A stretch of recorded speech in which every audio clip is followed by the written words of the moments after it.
strength and stability since 1849. And by Comcast. Call 1-800-COMCAST for TV, phone, and internet. All season long, the Tigers' offense has been powered by Big Miguel Cabrera. Cabby in the middle of the lineup again today for the Tigers. Second in the American League with 36 RBIs. Cabrera, a .325 lifetime hitter as well against the Oakland Athletics. Stay with us. First pitch lineups coming up next.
The Dew Battle, the final game in this two-game series from the Oakland Alameda County Coliseum right here in Oakland, California. We are ready for baseball this afternoon. Austin Jackson stands in, and the first pitch of the ball game is outside to Jackson. Tigers a winner last night behind Justin Verlander, and they're trying to get this road trip off to a really good start with a sweep here of the Athletics. There's a ball outside, 2-0 on Jackson, who was 2 for 5 in the ball game last night. Neither team could really do anything until the Tigers got on the scoreboard in the 7th and never trailed after that.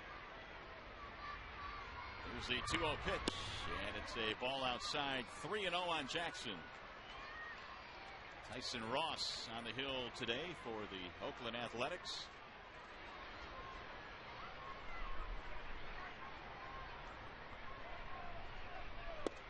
And there is a strike called. Up the right hand goes Mike DeMuro. 3-1 on Jackson, batting .331. He has knocked in 11 this year. Had a big RBI in the ball game last night. And he missed inside. Ball 4. Leadoff man is on. Here is the Tigers starting lineup this afternoon, presented by Big Boy. And you just saw Austin Jackson leading it off. He'll be followed by Johnny Damon and then Maglio Ordonez. He's back in the lineup today. Cabrera cleaning up, followed by Bosch and Inge. Your bottom three today: Avila, Santiago, and Worth. Damon steps in now with the leadoff man on. There's a strike from Ross. Let's see if Austin Jackson's in a running mood this afternoon. Ross is a big boy. Usually when you stand 6 feet 7 inches, you don't have that quick a move. And you don't get the ball to home plate as quickly as these smaller, more athletic players do. So that may be a weakness that the Tigers can exploit here this afternoon. Ross having trouble finding the strike zone. Johnny Damon 1 for 4 with a walk in the ball game last night. And he hammers that one foul back out of play. 1-2 on Damon. It's a good win for the Tigers, starting off the final West Coast road trip with Verlander on the mound. What a game it was last night. well-pitched ball game from both ends. Dallas Creighton, who was under the weather, was outstanding as well and finally had to leave because he wasn't feeling good. That one just missed on the outer edge. A little bit wide. 2 balls, 2 strikes on Damon. Plenty of sunshine here this afternoon. Clear skies and a gorgeous day here in the Bay Area. And the 2-2. Popped him up. At first base, Derek Barton for the out. One gone. Well, the Bernstein advantage brings you the scouting report on Tyson Ross. Get the Bernstein advantage. We go to bat for you. Ross is getting his second spot start of the season. He got one 5 days ago against the Angels, and because of that, he'll be on a pitch count this afternoon. More than likely right around 70 or 80 is what the manager, Bob Guerin, would like to get out of him, and he's a local flavor. He was born in Berkeley, also played collegiately at the University of Cal, and was all Pac-10 in 07 and 08. He's got an outstanding fastball, 97, 98 miles an hour. Ross missing outside to Maglio Ordonez as we look at the numbers on Tyson Ross. Although they say he throws much harder when pitching out of the bullpen for the Oakland A's than he does as a starter, but his numbers aren't bad. Just his second start, 1-1, and just a year and a half of minor league baseball before making their major league club as the only non-roster invited to spring training this year for Oakland. Well, the Tigers utilized the expertise of Brennan Bosch, who was a teammate of Tyson Ross at Cal, and Brennan was giving Lloyd McClendon the scouting report before the game. Ross stands 6'6", 225 out of Berkeley, only 23 years old. One of the things that has been said about Ross is that he has an outstanding slider. He was a starter in the minor leagues for Oakland, but it's not odd to see a kid that starts in the minor leagues, and then when they need an arm in the big leagues, that young player comes up and he kind of learns while pitching in the bullpen until they get a spot that opens up in their rotation, and that appears to be the case for Ross. They see him as a starter in the future. Ordonez was bothered by a sore heel, did not play in the ball game last night. He is DHing today. He said for the life of him he does not know how he bruised his heel. He did show it to me today. There was a little bit of swelling on it, but says he doesn't know what he did. I wonder if he did it hitting a bag at the back end of his foot, maybe. I don't know. That's what I said to him, and he says, I just don't know. But he said he's okay. Obviously he is. He's in the lineup today. And he's swinging the bat more than okay, but he takes strike 3, and Ross picks up his first strikeout. Ross has got a fastball anywhere from 95 to 97. And watching him warm up, he's got a pretty good breaking ball, although that's a hanging breaking ball there. Usually with 2 strikes, this particular ball gets hit, but he did fool Maglio on it. And he also throws a changeup. And when you have a pitcher like Ross that's been so successful in his amateur days with his fastball, that third pitch is always the last pitch to come for power guys. Well, that last fastball in 94 to Miguel Cabrera. Cabrera last night 0 for 4, the average at 336. Cabby got himself out last night. They really did not give him a whole lot to hit, but he still wanted to play. And therefore, he started swinging, and he was swinging at pitches that weren't good pitches to hit. Every now and then that you have to recognize when the opposing team is just not going to give you a whole lot to hit. And that's when you take your free pass. Albert Pujols does it better than anybody right now in baseball. And once Cabrera learns to do that, his game will elevate even more than it is right now. Wave and a miss. 1-2 on Cabrera, who on the road this year has put up some sparkling numbers. 28 RBIs on the road this year for Cabrera. Only 8 at Comerica Park. 400 average. First in the American League, road average. And Ross misses high. He was taking batting practice again today, and it was just really fascinating where he was hitting balls. Up in the upper tank and straightaway center field.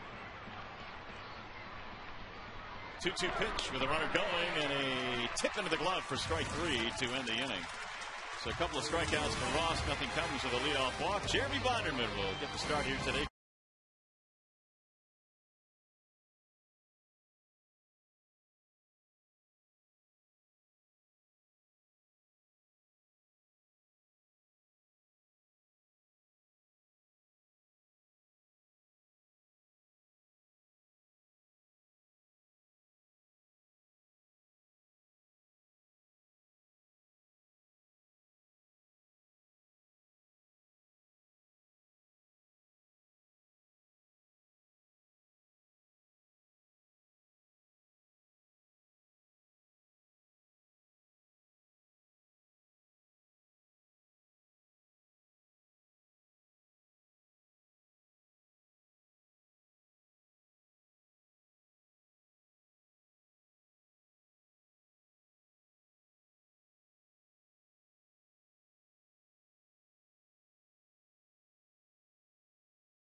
Coliseum at Oakland on a great day for baseball. Tigers fans, plenty here at the ballpark. The A's starting lineup brought to you by Honda Bloomfield. It features Pennington at shortstop. Derek Barton leads the team with 14 extra base hits, 28 walks. He's at first base. Ryan Sweeney is in right.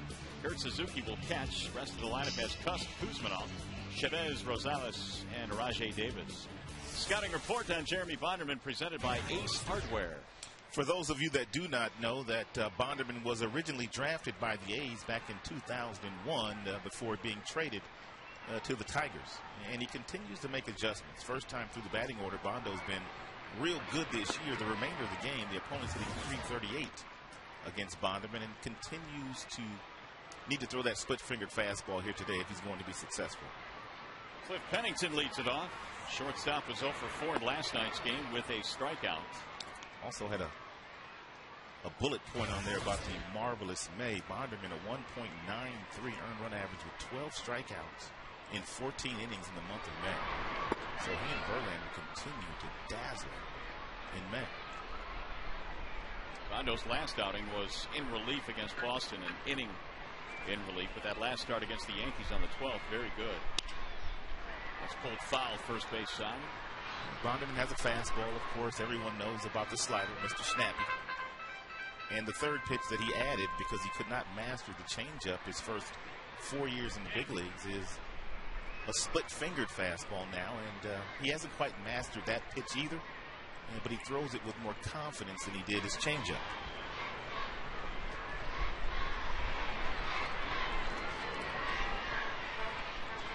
Pennington broke his bat. 2 balls, 2 strikes. Barton and then Sweeney to follow here as the Athletics bat in the bottom of the first inning. And the 2-2 pitch. Outside, 3 balls, 2 strikes. Bonderman 1 and 2 overall on the season. Really has had only one bad start, which has affected his ERA. He gave up the 8 earned runs in 4 innings against Seattle back in April.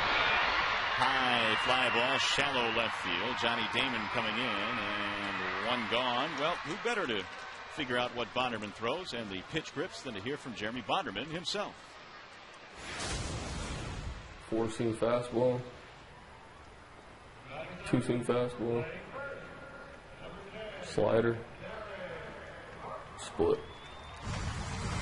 And it's that split that certainly will be a key to his success this year. Now Derek Barton with 1 out. Barton batting .271.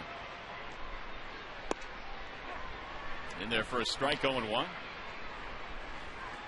0 for 3 in the ball game last night. There were a ton of 0-fers against Verlander in that game, although Barton did draw a walk. Oakland A's players were saying that that stuff that Verlander had last night was some of the best stuff they've seen this year. Yeah, but we get a chance to watch it up live and personal every 5th day.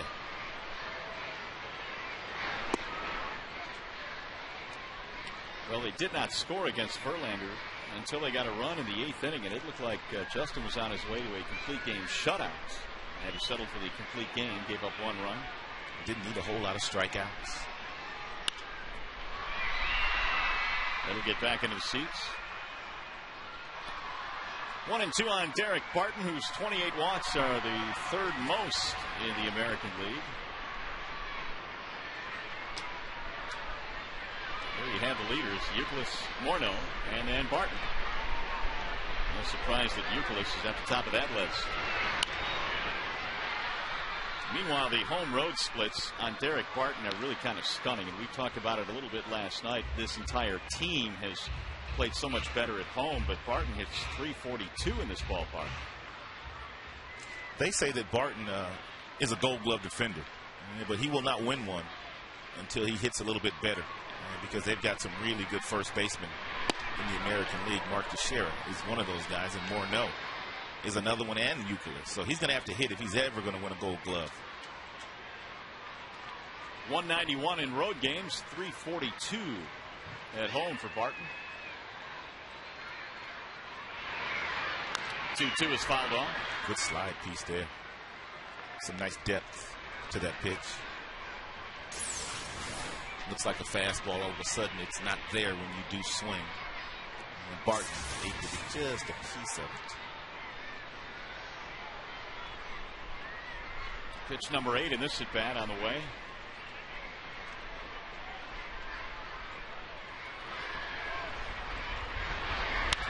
And it's lined and caught by the first baseman Cabrera. Let's check out the rest of the Tigers defensively, always presented by your Beaumont Hospitals. Jackson in center field, 108 putouts, which is good for 4th in the American League, so he can cover a whole lot of ground out there. Avila is behind the plate today with Gerald Laird getting the afternoon off, and Cabrera's got some size, and he's able to climb the ladder to take a single, possible double away from Barton. Ryan Sweeney looks at a strike. Bonderman looking for the 1-2-3 inning. Sweeney batting .308. And he lines one to left field. Johnny Damon is there to make the play. 1-2-3 inning for Jeremy Bonderman. To the second we go.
Night.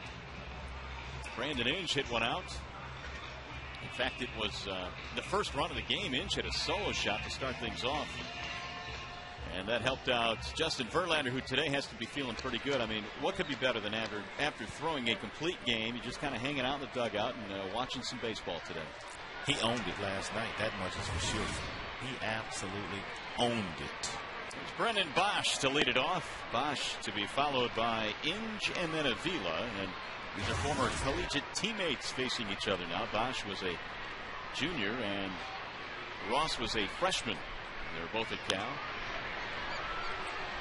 Bosch has 19 RBIs this year, which leads all American League rookies. And the fascinating thing about that statistic is the fact that the other guys have played twice as many games as Brendan Bosch has. Contact to damage ratio is off the chain. Wave and a miss. That fastball up there is tough to catch up to at the velocity that Mr. Ross throws at. 93, 95 above the belt buckle, awfully difficult to get to.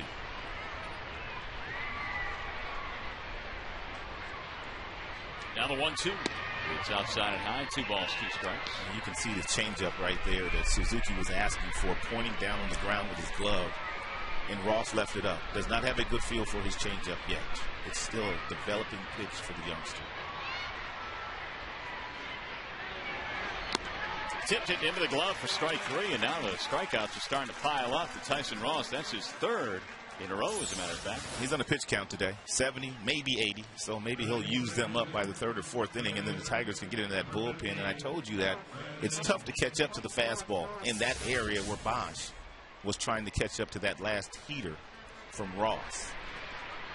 So here's Brandon Inge. Hit his 4th home run of the season last night. Ross, by the way, wears the number 66. It was the number he was given in spring training. Nobody thought he would really make the team, but it was a number that is kind of near and dear to him. In fact, he's worn that number since Little League because he grew up near the Coliseum on 66th Street, where he used to play Little League baseball. Wow, you don't see many kids wearing number 66 when they play Little League. No. Rookies, yes, but not Little League. So he has kept that number here. So they got Braden wearing Braden what representing 209 because of the area code that he comes from, Stockton. Yeah. And you got the young kid here representing 66. Route 66. There's a ball down low. Well, he's an intriguing prospect. There's no question about that. I mean, he's got size at 6'6". He's got a fastball, they say, that has touched 97 in the minor leagues. And it's rolled foul. I was watching him on some video before the game today, and he touched 97 his last start against the Los Angeles Angels. There you go. Still very young, only 23 years old. He just turned 23 last month. 3-2 pitch. On a line to the shortstop and caught by Pennington. Brandon Inge celebrated his 33rd birthday last night, and we did not wish Brandon a happy birthday. So happy belated birthday to you, Mr. Inge. Well, it's really troubling because he hit a home run in the ballgame last night. He sure did. And we certainly should have congratulated him at that point, but we failed to do so. 2 up, 2 down here in the second. Here is Alex Avila. Still trying to get it going offensively. Alex is much better than a 140 hitter. That much is for sure, and Jim Leland has said as much. And he's probably starting to press a little bit. He's human. But he demonstrated to us last year in the brief time that he spent in the major leagues that he is much, much better than what he has displayed so far this year. And I think everybody realizes that, but it brings up the question that you have to wonder about. Would he be better served down at AAA catching every day? And we kind of pondered that in spring training. The bottom line is you've got to take your best players, and that's what the Tigers did. They brought Alex Avila north. Well, if he doesn't start to hit, he's going to end up in AAA.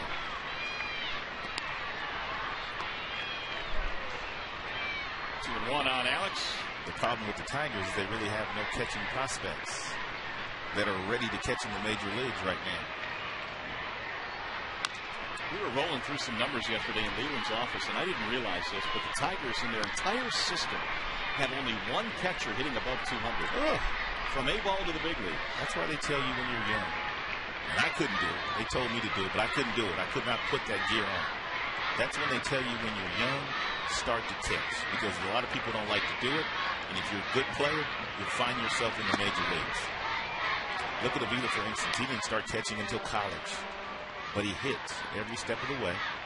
Now he finds himself in the big leagues doing a very nice job defensively. And he can be a whole lot better offensively as well. 3-2 pitch. Fouled off. Avila was showing some signs, some flashes that he was coming out of this early season funk in that game against the Minnesota Twins when he hit 2 home runs at Target Field. We thought, well, that's going to get him going. But they remain his only RBIs of the year. And another foul, so he's making Ross work. 3-2 on Alex Avila. The one thing that you admire about Avila, even though he has not hit the way that he is capable of, he still carries himself with a lot of confidence, and he has not allowed the offense to affect how he's calling the game, how he's throwing the baseball, and how he's leading the pitching staff, which is a true sign of maturation. That's hit the other way and through, and an outstanding at bat for Alex Avila, a base hit to left field. The Tigers have their first hit of the game. By the way, this game is available in crystal clear high definition on Fox Sports Detroit HD. It's sponsored by Comcast. Here's Santiago now after the 2-out hit. Ramon batting .250 on the year.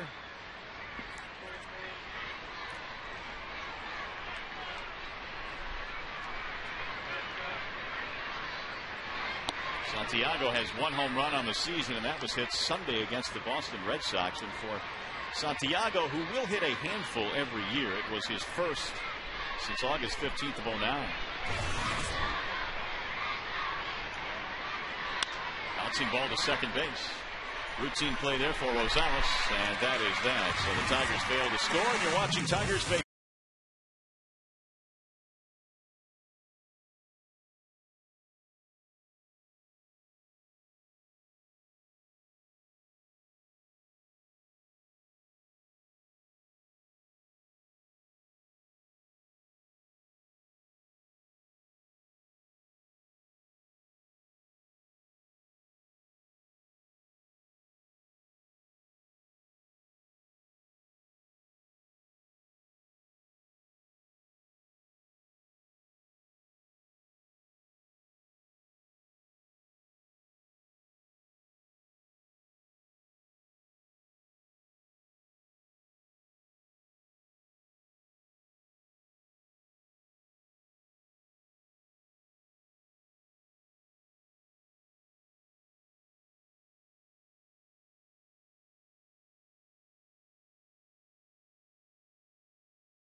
No score in this one as we go to the bottom of the second inning, and Jeremy Bonderman back to the mound. And for Bonderman, he's done some pretty good work here at the Oakland Alameda County Coliseum. 2-1 with a 2.89 in 4 starts, 3 of those quality starts. The one-time Athletics farmhand facing Kurt Suzuki here in the second. Suzuki, then Custon, then Kuzminoff. To give you an idea of the player that Suzuki is, in a night where Verlander had his best stuff, Suzuki, he hit him hard a couple different times. Jackson ran down a ball in left center field. He took a double away from him. And then his next time up, he singled sharply in the left field. So he was the only one that was centering Verlander yesterday. He is a really good offensive catcher. And I guess even when you look at the defensive numbers, the Athletics pitching staff has an ERA of 3.21 when they throw to Suzuki. When they throw to the rest or the other catchers, the ERA is over 5. Swing and a miss. He is the second best all-around catcher in the major leagues, second only to Joe Mauer. And catches just about every single day. Caught more games than any catcher since coming to the big leagues. Swing and a miss. Bonderman chewed him up there. Bonderman changed speeds on his slider. And it's the one thing that Bonderman said has been the difficult thing for him to do is find the right mix between the 92-mile-per-hour fastball and the breaking ball. And he now throws his slider anywhere from 79 to 81, which is a nice 10-mile differential between the fastball, which gets some swings and misses like we just saw there from Suzuki. 4 up, 4 down against Bonderman early in this one. Jack Cust now standing in. Cust is batting .375. You want to pitch him up high in the strike zone with fastballs. Not down at the bottom of the strike zone.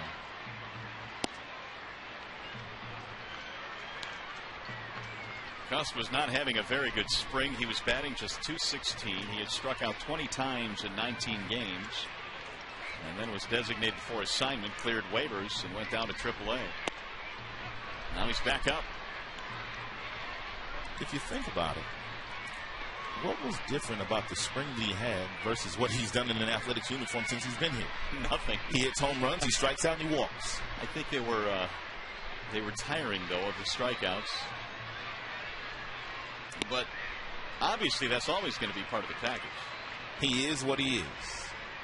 And really, all you have to do is look on the back of his bubblegum card, and that will give you a real nice scouting report on Cust. Last 3 years, he's led their team in home runs, walks, and strikeouts. 2-1 pitch. Low. 3 balls, 1 strike. Be careful here if you decide to throw him a fastball. He's got power. He's got real power, is what we call it.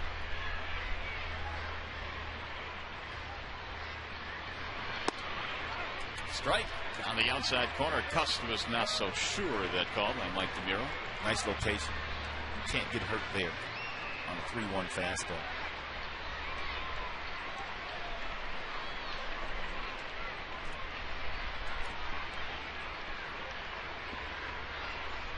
Rondo's got that good slider today. 3-2 pitch.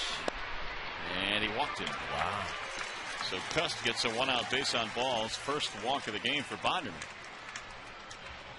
Well, what is Fox Tracks telling us about that last fastball? It's pretty good. I don't know how you take that. He was right at the knees, and he took it. And he got ball 4. There's Kuzmanov.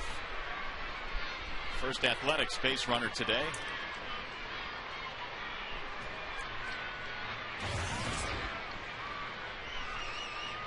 Kuzmanov last night 1 for 3. He's hit safely in his last 3. Skies this one in the air. Left field. Johnny Damon staring into the sunlight. Drifting. Got a bobbing and weaving to make that play. It's a tough sky today. 2 outs. Well, don't forget to celebrate the 40th annual Polish American Night on Friday, May 28th, when the Tigers host the Oakland A's at 7:05. The first 10,000 fans receive a 1935 World Series replica hat. For tickets, call 866-66-TIGER or visit tigers.com. 2 outs for Eric Chavez. Chavez 1 for 3 last night. The pride of Mount Carmel High School in San Diego, California. As a matter of fact, the general manager and vice president, Billy Bean, also went to Mount Carmel High School in San Diego, along with Eric Munson, the former Tiger. I knew Munson did. I didn't know Billy Bean went there. Billy Bean went there as well. And Chavez really established himself as quite a player before injuries, namely back surgeries, slowed him down considerably. He was the premier third baseman in the American League. It's tough to come back from all these injuries, though. I mean, the back, especially. 3 times the back. He averaged about 143 games a year from 99 to 06 when he was winning a ton of Gold Gloves. He was knocking in 100 runs just about every year. Making all-star teams. Came up as a shortstop. 0-2.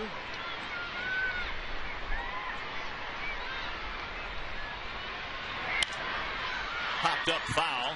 Inge giving chase. Might get there. Battling the sun, and he lost it.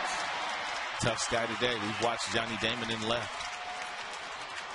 struggle on a couple of pop-ups, and on this particular ball right here, usually you have a chance to run over and put your glove up before he was able to put the glove up to find the baseball, but he had to hurry to get to the spot where he knew the ball was going to come down to, which gives you an idea of Brandon knowing how to maneuver himself around the third base bag. But the glove didn't get up in time for him to shade the sun to pick up the baseball.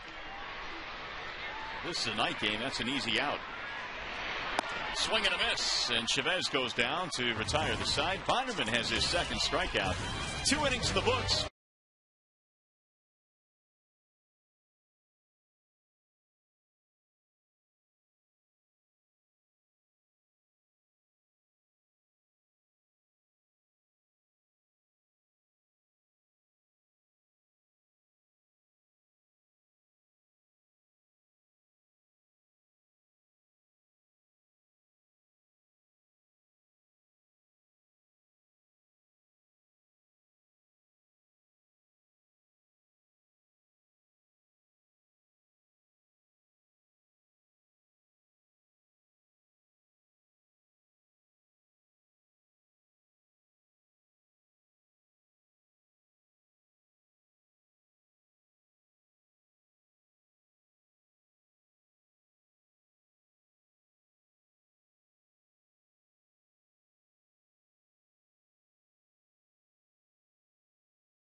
AT&T, find out what's possible with the nation's fastest 3G network. AT&T, rethink possible.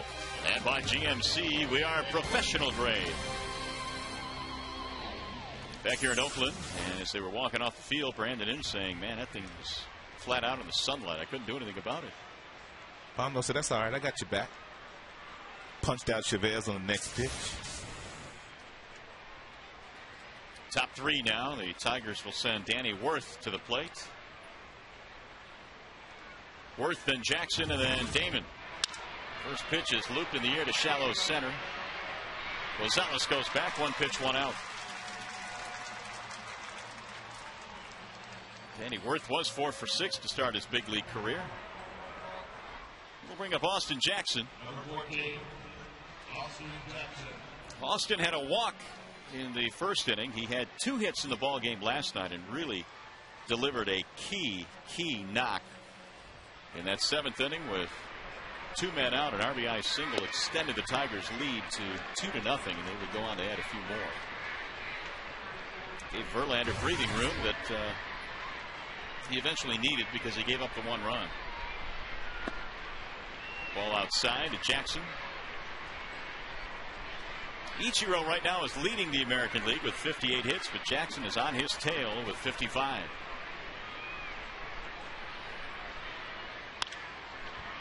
One and 2. Pretty good list. Butler, Cano, and the Gladiator.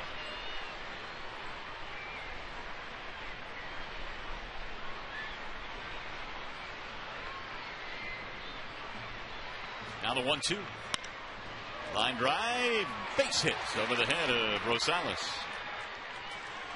Jackson's starting to heat up again.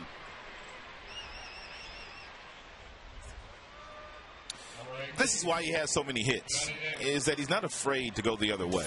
You don't see a lot of young kids come to the major leagues with the ability to take a pitch that's an outstanding pitch, that's a breaking ball at the bottom of the strike zone, that you're fooled on, but you keep your hands back long enough for you to make contact to find some grass in the outfield.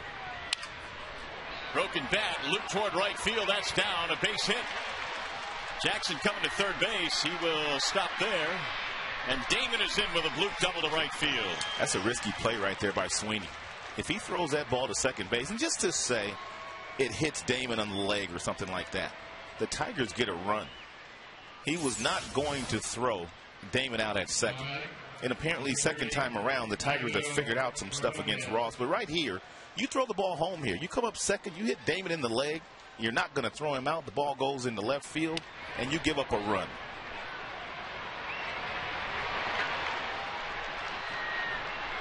Damon picks up his second hit of the series. Tigers in business now with 1 out. Here's Ordonez. Maglio drives one to center field. That's going to drop. Base hit. Jackson will score.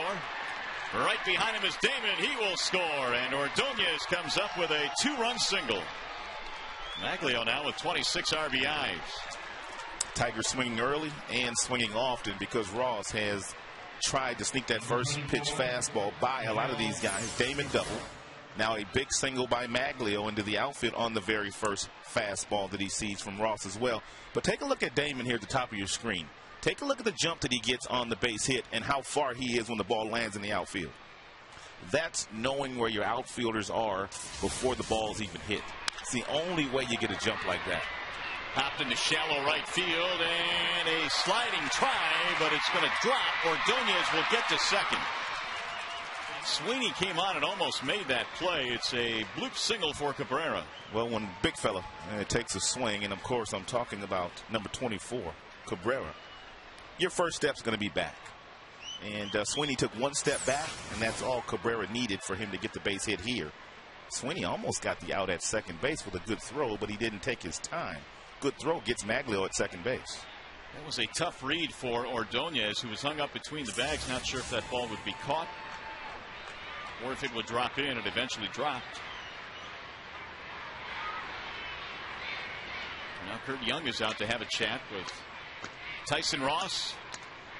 Tigers now putting up some hits. That is 5 in this ball game now for Detroit. Johnny Damon with a 2-base hit, safe at second base, safe and secure. New York Life. That is 4 straight pitches. The last 4 pitches Ross has thrown have been base hits by the Tigers. Started by Jackson, Damon, Ordonez, and now Cabrera. Brendan Bosch struck out swinging back in the second.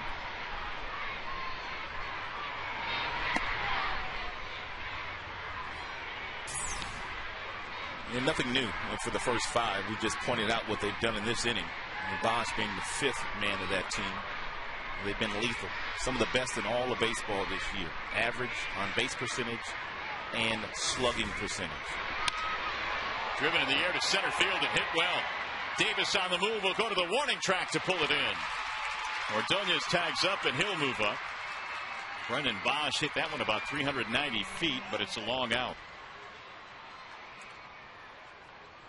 2 gone. We'll bring up Brandon Inge. Ordonez at third, Cabrera at first base. So the Tigers now can get a 2-out hit. Inge lined out his first time up to the shortstop Pennington.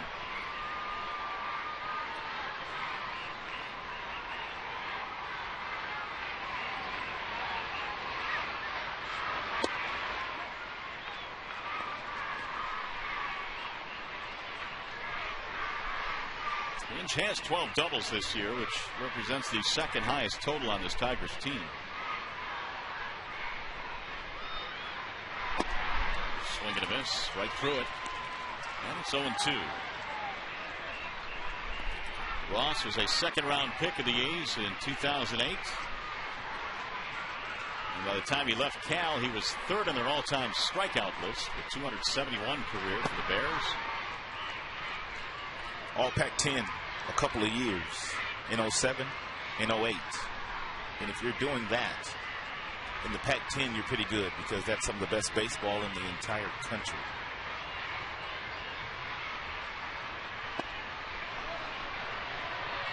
Well, he was considered a 1st-round pick until he had somewhat of an up-and-down junior season and fell to the 2nd round to the Athletics.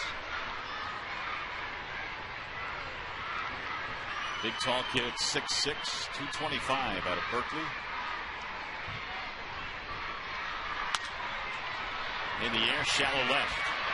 Pennington going back hard, and he'll make the play to retire the side. Tigers take the lead, though, on the 2-run single by Ordonez.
Right there. That young man will be good to go the rest of the day. May have a tummy ache tonight, though. But that'll be Dad's problem. Rosales, Davis, and Pennington as we go to the bottom of the third. Tigers have a 2-0 lead. Bonderman back to work, and he almost hit him as he spins him out of the box. Rosales, the second baseman for Oakland, product of Western Michigan University. 0 for 2 in the ballgame last night, had an RBI.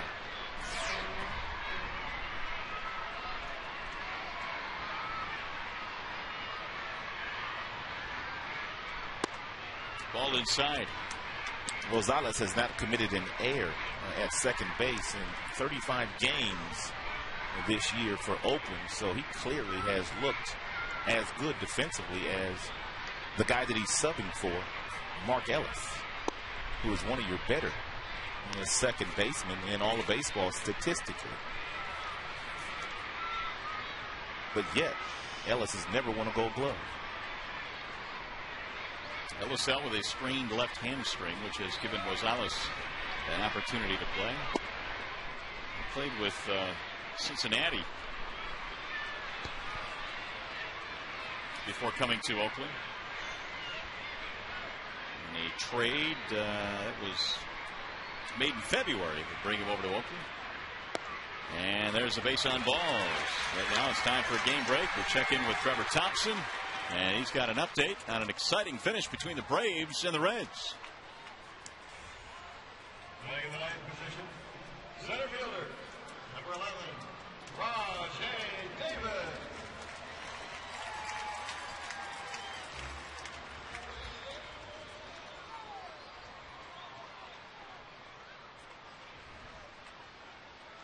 Wow. It's a tough loss for Cincinnati. They lost their first place lead to the St. Louis Cardinals with that loss, and the Cardinals won their game today. Reds were up 8-0 at one point in that game, and Cincinnati half game behind St. Louis. Cubs 5 out along with Pittsburgh. As bad as Chicago has played this year, they're really not in that bad a shape in that division. They're not buried at all. Here's Rajay Davis. Davis lines one to left field. Here comes Damon toward the line. And back to first base goes Rosales. 1 out in the third. Top of the order now, Cliff Pennington. You don't have to worry a whole lot about sacrifice bunts and Bob Guerin, their manager, putting on hit and run signs, or even a whole lot of stolen bases, with the exception of Rajay Davis. Although last year Oakland stole quite a few bases, it's not a team that is put on the move that much by their manager, but Guerin.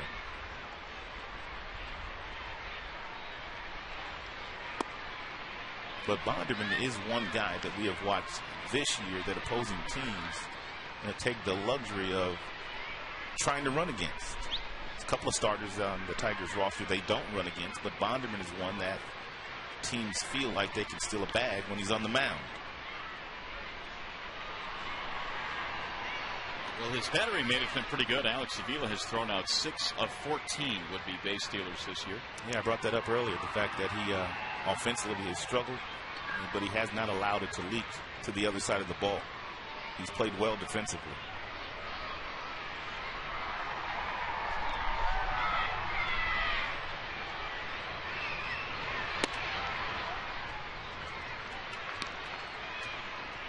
Two and 0 on Pennington.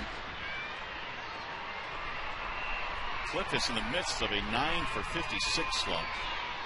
0 for 5 in this series. He also struck out in the ballgame last night.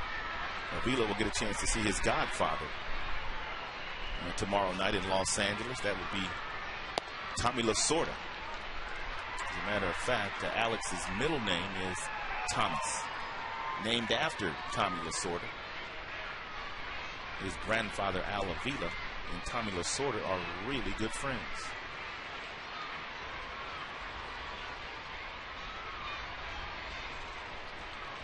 Tommy Lasorda never lost at words, is he? He was holding court in the Tigers clubhouse a couple weeks ago. That's an understatement.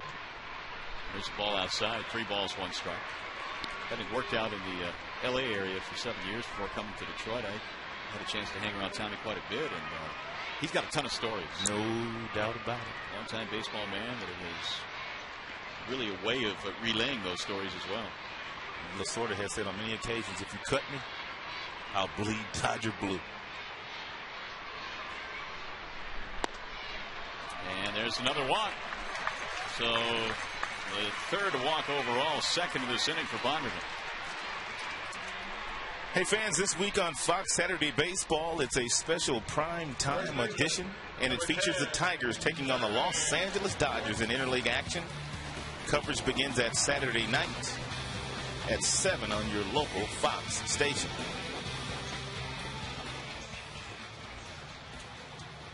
Tigers and Dodgers interleague play is back. We'll be headed to Los Angeles tonight. After this one is complete, Tigers lead it here 2-0 as we play in the third. Derek Barton is 0 for 1.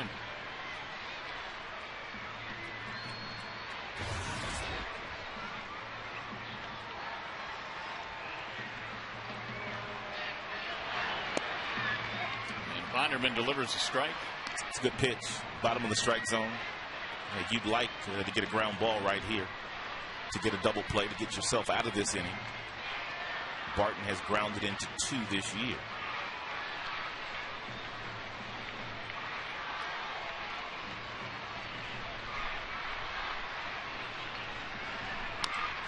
Off the end of the bat toward third, foul.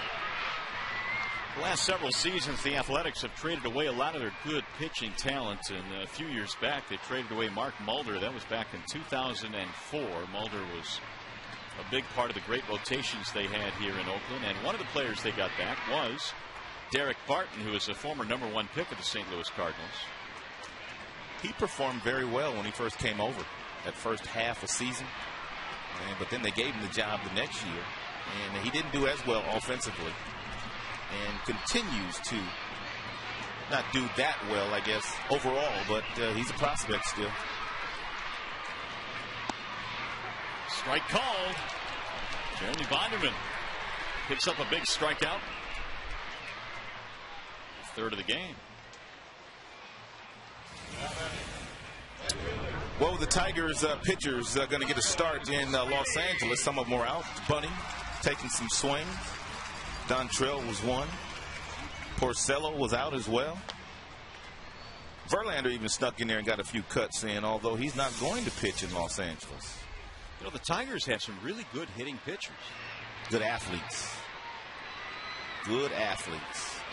Porcello had that big game at Pittsburgh last year with the bat. We know Dontrell in his National League days could really swing it. Porcello was an outstanding high school hitter. One of the best hitters on his high school team. 2-out chance for Ryan Sweeney.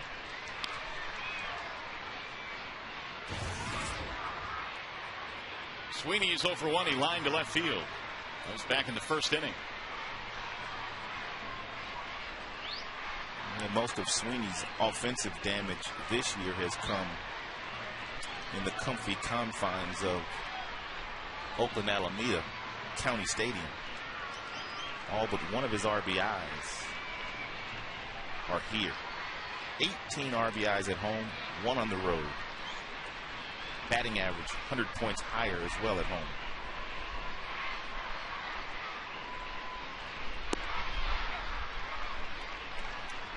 It's a good pitch right there by Bondurant. Backdoor breaking ball. Mike DeMuro gave him the call, even though Fox Tracks disagrees with him.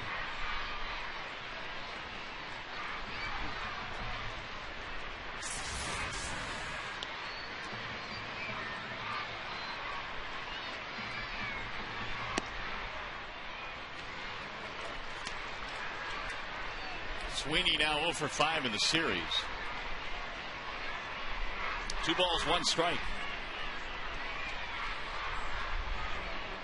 Sweeney has been a guy that has not really given the Athletics a lot of extra base punch. In fact, 48 of his 57 hits are singles. But he is batting over 300. And that's low again. And now Bonderman flirting with another walk. 3-1. Gave you Jeremy's numbers a little bit earlier here at the Coliseum. 2-1 lifetime with an ERA of under 3. Jim Leland hoping that the rest of that rotation can kind of file into form after Verlander, who has been outstanding in May.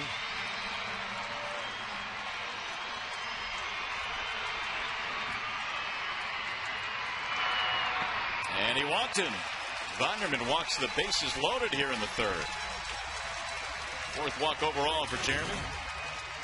And now you got to deal with their cleanup man, Kurt Suzuki. Jeff Jones is the acting pitching coach today for the Tigers. Rick Knapp, Tigers pitching coach, is away in Florida. His son is graduating from high school, so it's Jonesy that is taking over for him today. But Jones has a lot of experience at being a pitching coach. He's been in the Tigers organization for a long, long time.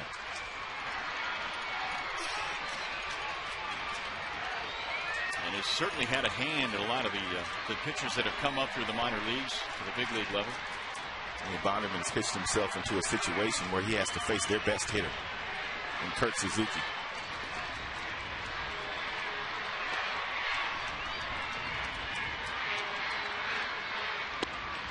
Ball one. Suzuki struck out in the second. Just recently activated off the disabled list with the bases loaded, a .268 career hitter. For whatever reason, Bondo pitching away from contact here in the third inning. Walking three after pretty much throwing a strike when he wanted to through the first couple of innings. Oh, he hit him. With the bases loaded, Suzuki is hit by the pitch, forcing in a run. Rosales touches home plate, and it's a 2-1 ball game. 3 walks and a hit batter in this inning.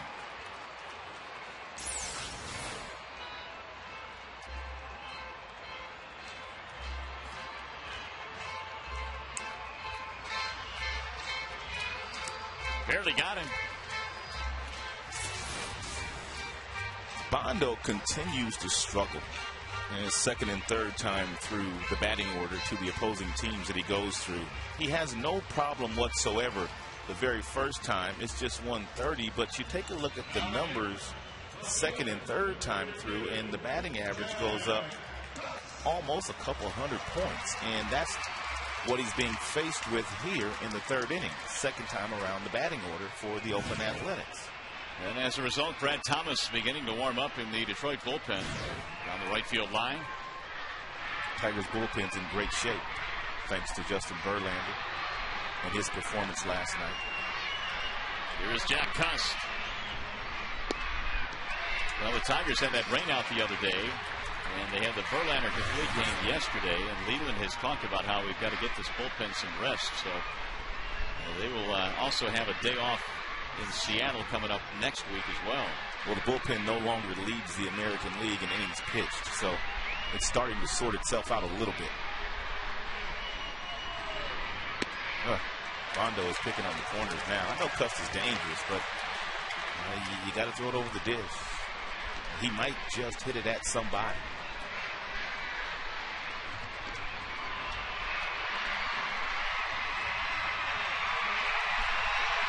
Two and 0 on Cust. They are loaded up with Pennington, Sweeney, and Suzuki. Cust has been a Tiger killer, too. Fouled away. He had himself a rip on 2-0. In the 25 games that Cust has played against the Tigers, 22 RBI. Classic uppercut swing. He wasn't looking to hit a single. That much is for certain. He was looking to trot around the bases with that aggressive 2-0 swing. 22 ribbies for Cust in his career against the Tigers.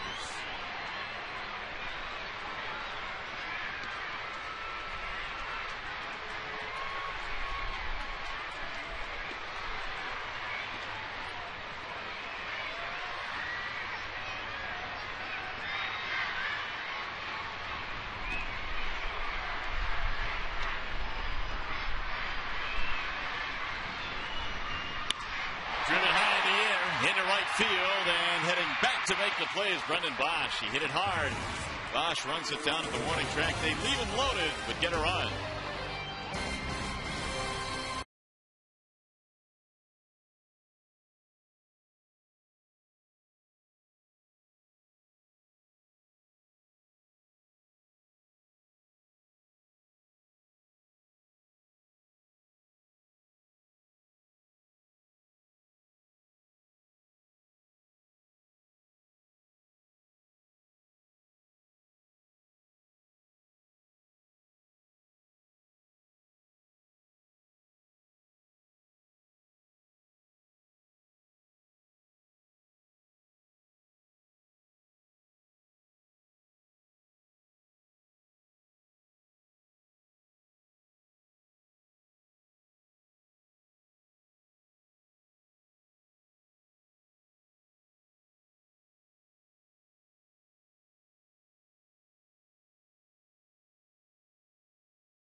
Tigers get a run. 2-1 is our score as we go to the fourth inning. Means it's time for the AT&T trivia question. Besides Bonderman, who are the other two players traded from Oakland in exchange for Jeff Weaver in 2002?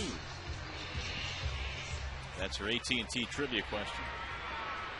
Tigers now trying to rebuild that lead as we head to the fourth inning. They will have Alex Avila, Ramon Santiago, and Danny Wirth facing the right-handed offerings of Tyson Ross. Avila, first time up, had a really nice at-bat against Ross. Fouled off a couple of pitches after falling behind and finally took a solid single the opposite way. If he continues to do a little bit more of that, the batting average will get well in a hurry for Avila. Alex able to snap it 0 for 17 with that single back in the second inning. And the Tigers now have 5 hits on the board. Swing and a miss. These Oakland A's pitchers work quickly under their pitching coach, Kurt Young. They play the fastest games in the majors. As a matter of fact, last night's game was just 2 hours and 19 minutes. And the reason why their games are so quick is their pitchers waste very little time. After they grab and throw the ball, they get right back on top of the rubber, and they're ready to take their sign and deliver their next pitch. It's all about tempo with them. They say that Ben Sheets, the veteran who came over here this year, is a very quick worker, and some of that has rubbed off on the other pitchers on the staff. 2 balls, 2 strikes. Tyson Ross was putting up some good numbers last year at Double-A Midland. In fact, he was very good for them in the playoffs. Bounces that one in. 3-2. Also saying, I was reading something about Ross saying that the A's as an organization, they lengthened his stride a little bit by about a foot when he was in the minor leagues, which added some velocity to that fastball, which has touched 97. But at 6'6", he is a load out there. Only 23 years old. He hadn't even matured yet. He's not nearly as good as he's going to be. Guys like Ross, guys like Porcello, they haven't even grown into their bodies yet. Let's take a look at his stride to see how far he gets out there. It's still kind of short, isn't it? It is. He kind of short arms the ball, kind of slings it up there. The mechanics don't look great, but he throws a lot of strikes. There's another base hit for Avila. He's 2 for 2. I see you, Alex. He didn't want his godfather, Lasorda, getting all on him when he got to L.A. about not getting no hits. He'll be good to go now. And Ross approaching that pitch count. He's at 63 right now. Well, let's see if he can field his position.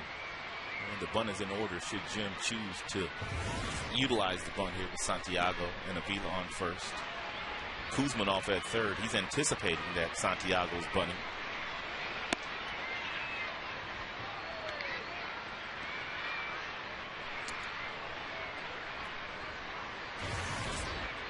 Santiago is 0 for 1. He is 326 on the road this year. He's been a little bit better on the road than at home. Wave and a miss. There goes the runner. Here's the throw, and no tag. Safe at second base. That's a good pitch by Ross and a good call by Suzuki. Suzuki's a very smart player. We've talked about how good he is defensively. After Santiago did not try to bunt the first pitch and his pitcher, Ross, fell behind, he had an idea the hit and run was going to be on, therefore asked for the ball outside. He got it. Santiago could not make contact with it, but Avila still gets his first stolen base of the year. And he put a runner in scoring position. Nobody out. Way high. Not only is his first stolen base of the year, it is Avila's first stolen base of his career. Well, if they take out the baseball for your first hit, would it be all right if we took second base out and gave it to him? Yeah, absolutely. Ricky Henderson did it. Yeah, that's true. He had a few more swipes than Alex. He did, didn't he? A ton more. There's a broken bat, base hit down the right field line. This will get another run in. Avila coming around to score, and Santiago will hold at first base with a single. 7th RBI of the year for Ramon. Ross has started to get a few balls up here in the strike zone in this particular inning, and Santiago just does a very nice job every time he gets a chance to play. Bat shatters, but he finds some real estate in the outfield. I thought he was going to entertain the thought of challenging Sweeney here, but Sweeney's got a pretty good throwing arm, and Santiago thought better of it.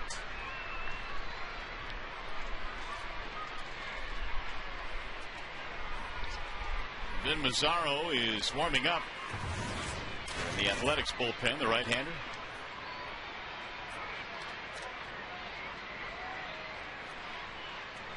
So the Tigers, after giving up a run, get it right back here in the 4th inning.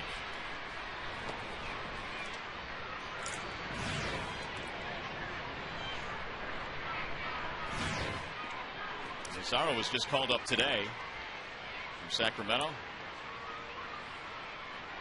He'll be next in this game. He was scheduled to back up Tyson Ross, who again is on a pitch count today. Here's Danny Worth.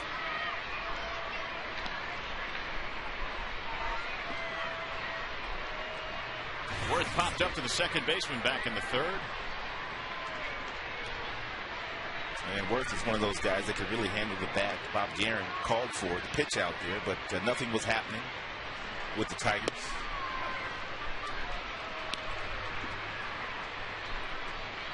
Tigers now have 7 hits.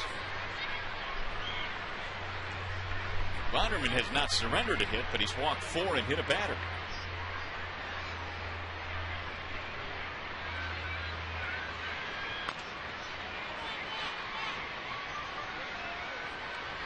One and 2 on Worth. He was batting .274 down at AAA Toledo with a couple of homers and 14 RBIs. He's gotten a lot stronger. Worth is one of those guys that has not hit a whole lot throughout his minor league career because he just wasn't all that strong, but he's gotten a little stronger. And because he's gotten stronger, the offensive output has gone up a little bit. But he can really catch that baseball. Strike call. He got him looking. Strikeout number 4 for Tyson Ross. There's Austin Jackson. Austin Jackson.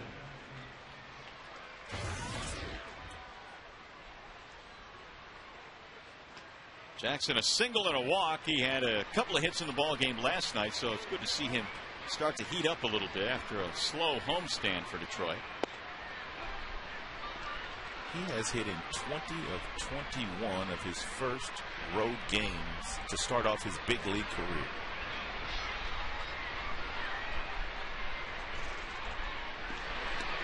Almost threw it away. Well, his runs scored in the 3rd now gives him 30 for the season.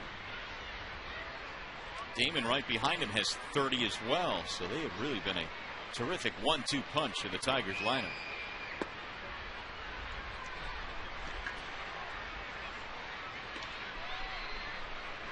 Set him up.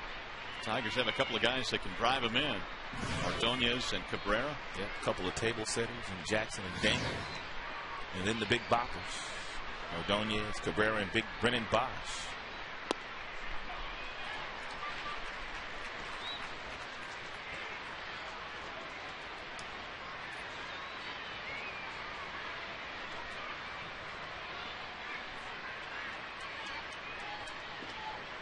Now the 1-2. 2-2 on Austin Jackson.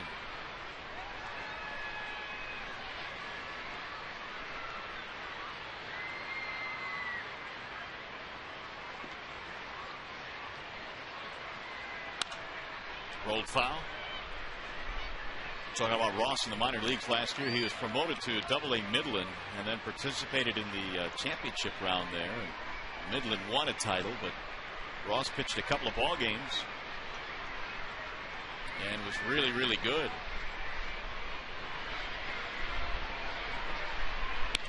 Fouled away again. Made the club out of spring training. Not too many thought he would. Started the season in the bullpen. This could be his last batter. They said they wanted to keep him anywhere between 70 and 80 pitches. He's at 77 right now.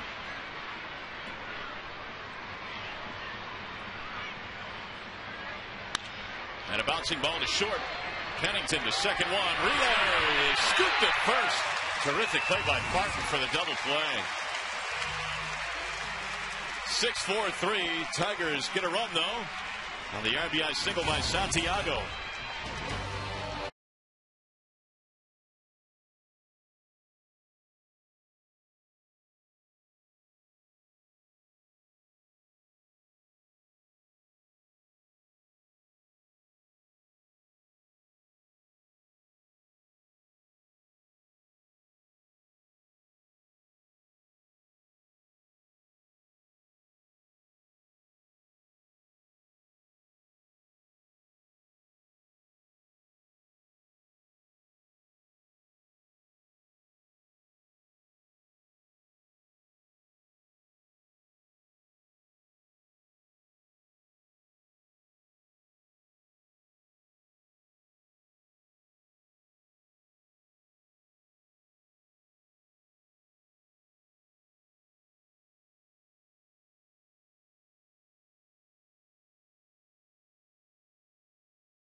Gets a big double play. Pennington to Rosales. Hard slide at second base by Santiago, but they turn it anyway with a nice pick down there at first base by Derek Barton.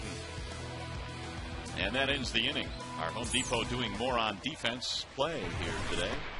If you weren't with us earlier, I told you that Barton is a Gold Glove type defender at first, and he showed us just why and how he could be that someday with that last pick. Kevin Kuzminoff is leading it off here in the fourth inning. Bonnerman trying to reacquaint himself with the strike zone. He walked 3 in the third and then hit a batter. That's how the Athletics got their only run.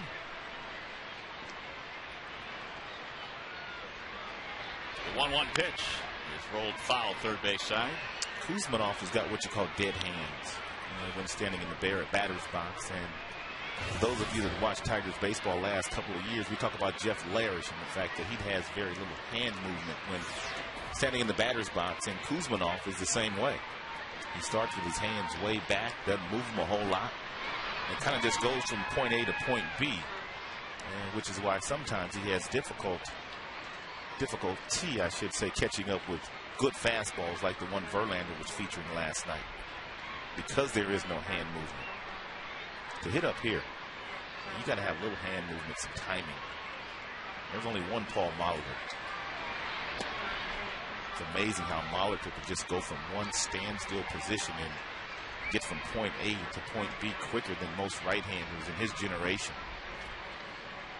Did Molitor have maybe the quietest hands in the game? I don't remember anyone being that quiet.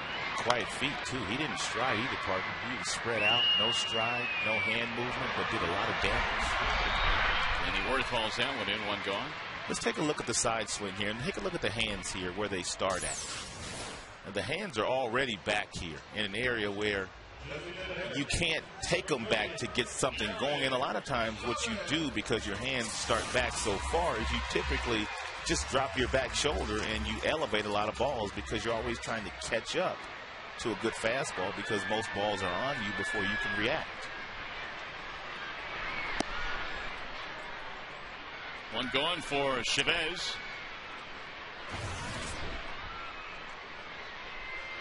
Eric struck out. That was back in the second.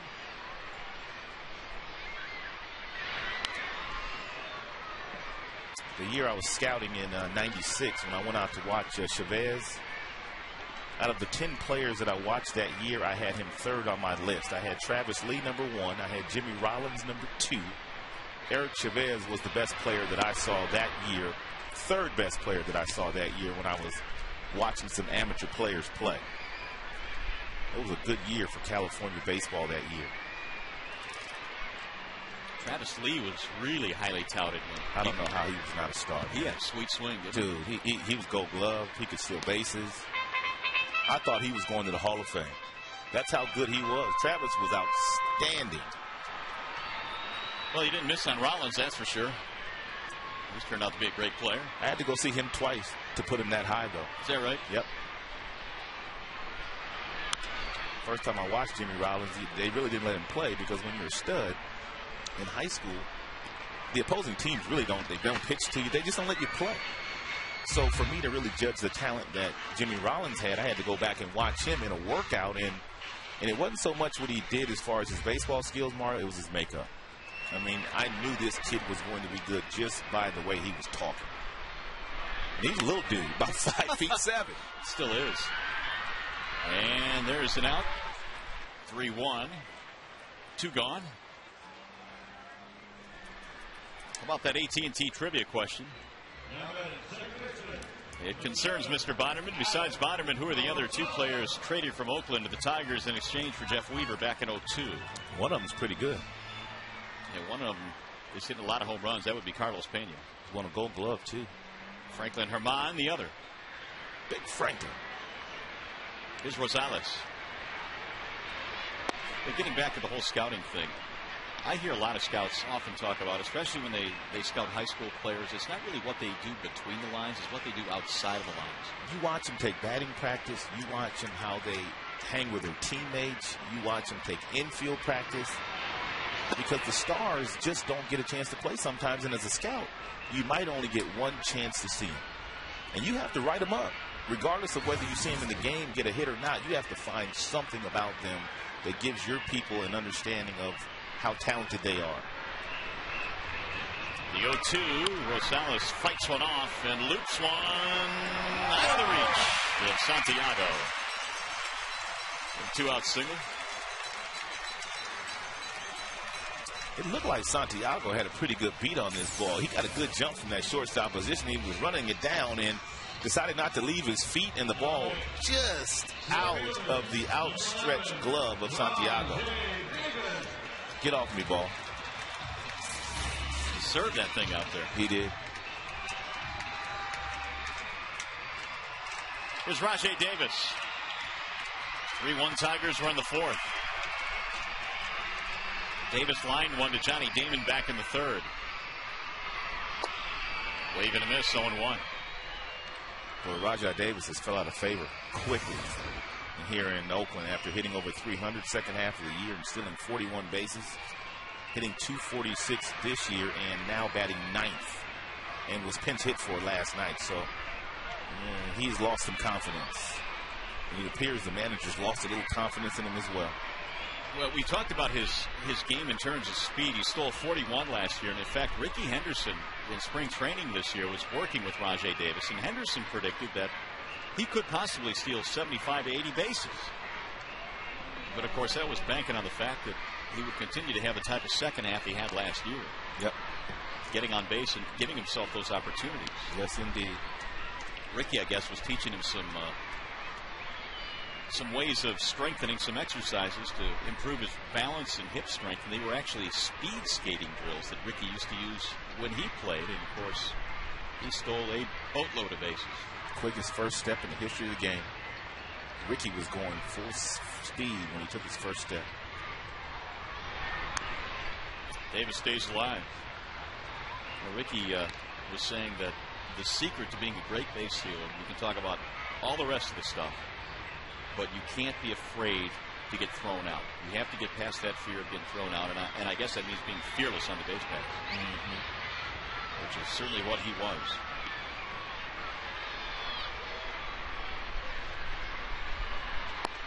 Outside. There's only a handful of guys that have really ever played the game of baseball that when they were on first base, everybody in the ballpark knew they were going to steal, and they were still able to steal a lot of bases. Ricky's one. Vince Coleman used to be like that. There's been a few. Lou Brock, of course.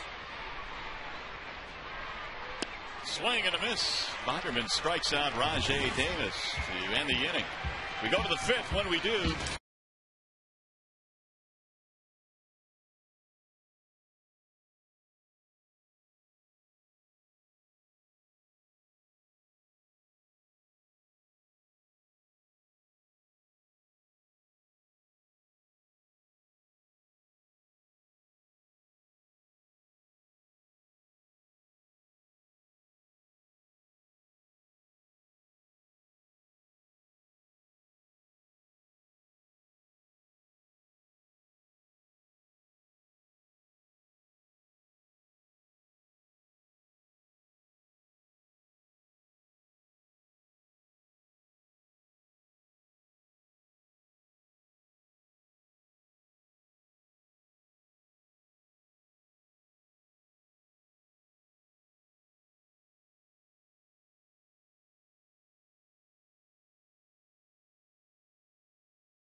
Jaguar dealer to experience the 2011 Jaguar XJ. Golden Gate Bridge, the shadow of the Golden Gate Bridge here at Oakland. 3-1 is our score. Tigers have the lead as we go to the top of the fifth inning. Time now for a Wallside Windows pitching change. Tyson Ross is out of the game, and Vin Mazzaro will take over. He was pitching some pretty good baseball down the minor leagues. Only gave up 2 home runs in 37 innings for Mazzaro. And as a matter of fact, he was absolutely dominant against left-handers. Left-handers hit him at a 204 clip, right-handers 270, which is usually an indication of a pitcher having a really good changeup, a legitimate swing and miss pitch that left-handers just can't center. Johnny Damon leads it off, and Maglio Ordonez and Miguel Cabrera. The Tigers have a 2-run lead here, going for the sweep of this short 2-game series before they head down the coast to Los Angeles. Johnny 1 for 2 with a double.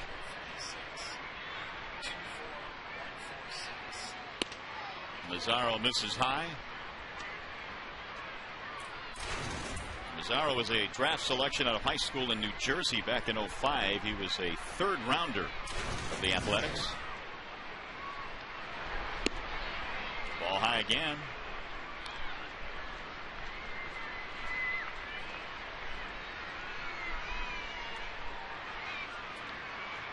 Damon with a couple of hits and a walk in this series so far. And there's a strike call. 2-2 on Johnny Damon. Ordonez, Cabrera to follow here in the 5th inning. Sliced foul.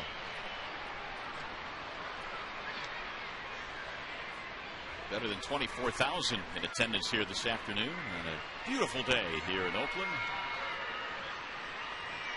Oakland Alameda County Coliseum. Swing and a miss. Johnny had an awkward swing there, and down he goes. Well, you got to look there at that pitch, a legitimate swing and miss pitch by a left-hander. Hey, fans, have your picnic or party at an upcoming Tigers game. Group tickets, picnics, and party suites are on sale now. Groups of 15 or more get discount tickets to select games while supplies last. Order your group tickets today. 313-471-BALL or visit tigers.com. Ordonez had a big 2-run single back in the 3rd off the starter Ross. Maglio missed yesterday's game with a sore heel. He is back in there today and providing dividends. 26 RBI.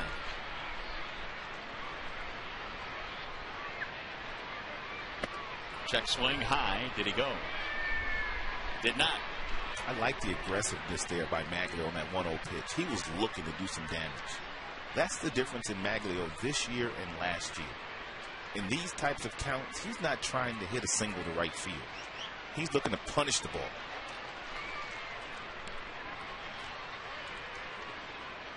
It's another aggressive 2-0 swing. Take a look at the hand quickness here of Maglio.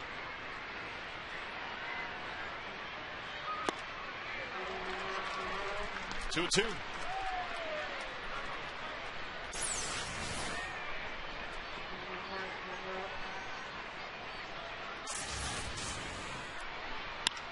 There's a base hit to right. So Maglio has his second hit in this game. 1 on, 1 out. What's happening down on the farm? We've seen a lot of those guys already come up to the big leagues from the farm to the bigs, but still down there, some guys that are performing well. Daniel Schlereth, we haven't talked a whole lot about him, but his numbers at Toledo are really good. Casey Fiend back in the Tigers organization, pitching well again. And Wilkin Ramirez, although he is still striking out a little bit too much, 9 home runs. He's the most talented player the Tigers have in their minor leagues right now. That ball is hit a ton down the left field line and way gone. Miguel Cabrera, who is fighting a bit of a slump, 0 for 11 coming in, has 2 hits, including a homer today. And Cabrera is the most talented player they have on their roster in the big leagues. So number 9 for Miguel Cabrera, RBIs 37, 38. And Cabrera continues to do serious damage away from Comerica Park. 85-mile-per-hour breaking ball that Cabrera apparently sat on and just crushed it.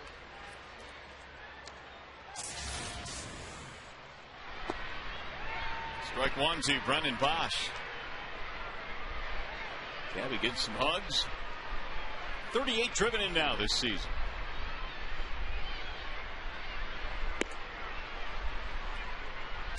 Take one more look at Cabrera here. I mean, he catches the ball out in front here, which is outstanding, but this is the key to his swing. The balance. The bill of the cap directly over the belt buckle, which allows him to have an unbelievable foundation, a base, so to speak, to allow his very quick hands to drive the ball. That is a perfect finish. You don't get much better than that.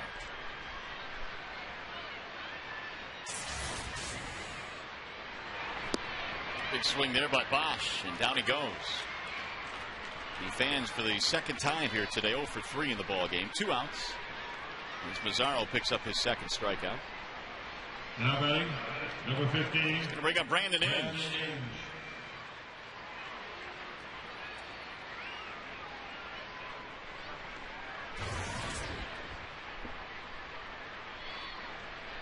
For 2 today for Brandon. Skies this one in the air to right field. Sweeney is on the run, still going. It's going to carry all the way to the warning track.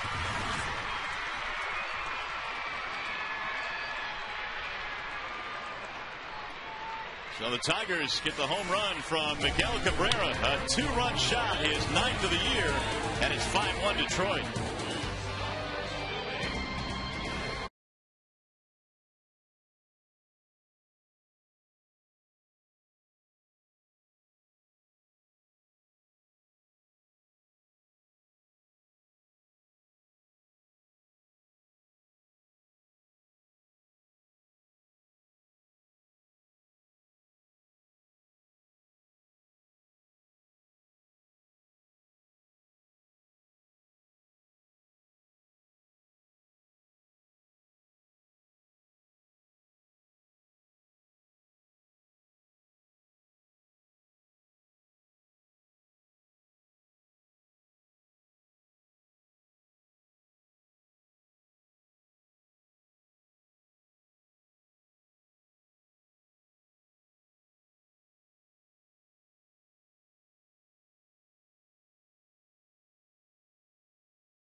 jamming, though. They lead 5-1. 9 hits on the board for Detroit. And Jeremy Bonderman back to work with a nice little healthy lead to work with now. 4-run spread. Miguel Cabrera, 2-run shot to make it 5-1.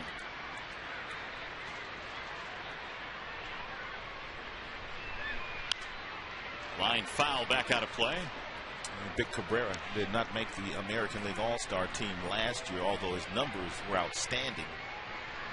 There's just so many real good players at that position with Teixeira and Youkilis and Morneau, but he'll be in Anaheim this year. And barring any type of injury, big fella will make the All-Star team.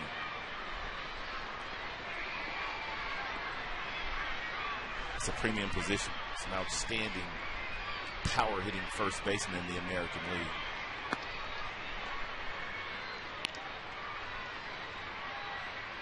Two and two on Cliff Pennington, who starts off the fifth. Pennington, Barton, and Sweeney for the home team.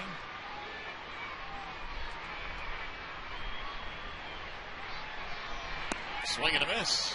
Pennington is out of there. Another strikeout for Mr. Bonderman. One gone. Well, voting is now open for the 2010 All-Star Game in Anaheim. You can help send your favorite Tigers, including Mr. Cabrera, to this year's Midsummer Classic by voting up to 25 times at Tigers.com. We invite you to vote early and vote often. Vote today at Tigers.com.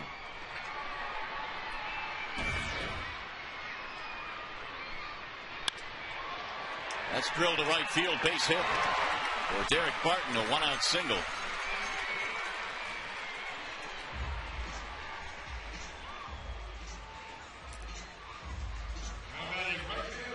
And that is only the second hit that the Athletics have been able to put up. They got their run in the third on 3 walks and a hit batter. Meanwhile, 84 pitches for Bonderman. Most he's thrown in a start this year is 105 against the Angels. Strike one to Sweeney. Ryan is 0 for 1 with a walk. Tigers today got 2 in the second, 1 in the fourth, and 2 more in this 5th inning.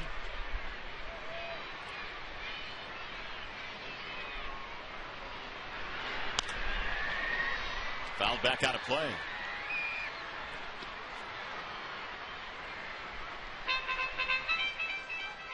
Tigers, meanwhile, have 9 hits.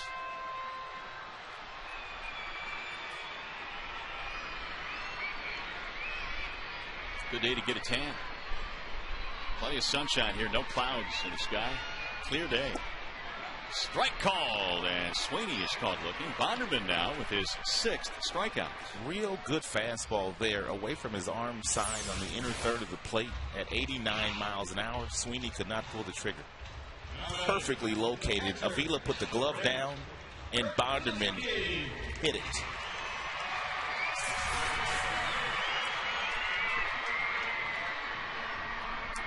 There's Kurt Suzuki, who was hit by a pitch with the bases full back in the third.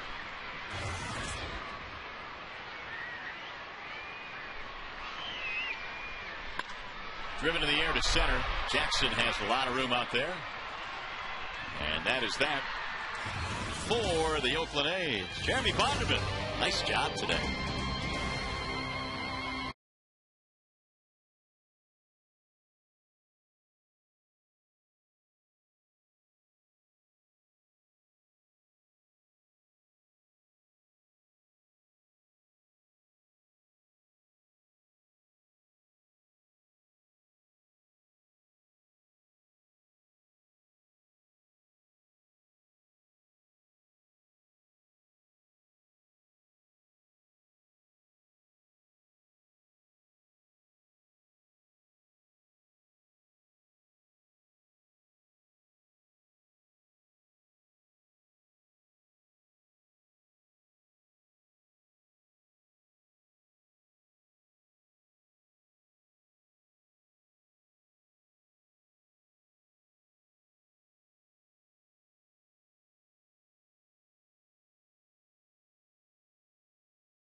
legendary performance. And we go back to the 1972. Oh, look out. ALCS Tigers and Athletics. Oakland defeats Detroit 3-2.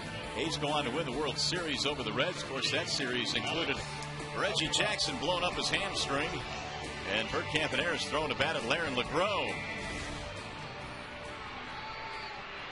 A's won that series 3-2. And they go on to win it all. Billy Martin, the skipper that year of the Detroit Tigers. Here's Alex Avila. He will lead things off as we go to the 6th inning. So these two organizations have had their history. Of course, the Tigers back in 06, able to beat the Athletics to get into the World Series. Nice day so far for Avila. A couple of singles, a steal, a run scored. Bottom of that lineup chipping in a little bit. The number 8 hitter, Santiago, has an RBI. Yeah, they're holding their own today. Now the 1-1. Line drive, foul down the right field line. Look out down there. 1-2.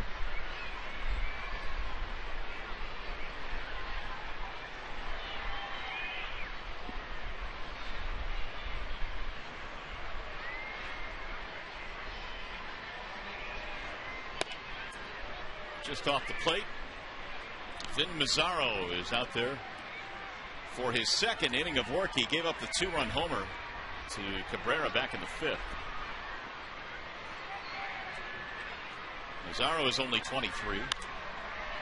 So both pitchers today for the Athletics, the starter Ross and Mazzaro, just 23 years old, and both high draft choices.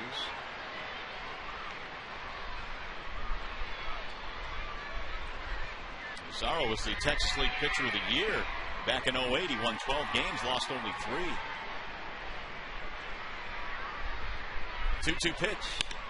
Driven high in the air to right field. Hit well. Backing up is Sweeney to the track. He'll make the catch right in front of 367 out there. One gone.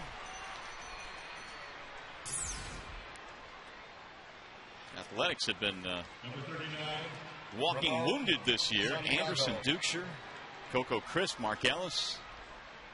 Some big timers that are on the disabled list.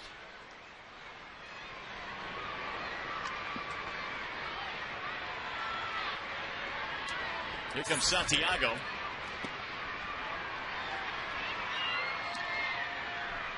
RBI single for Ramon back in the 4th.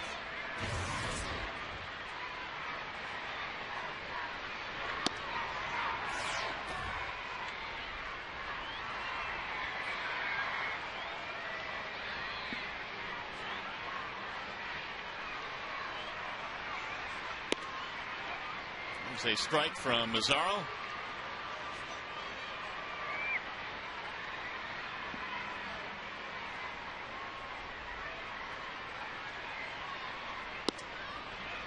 Mazzaro had quite a senior year in high school, striking out 91 in 52 innings.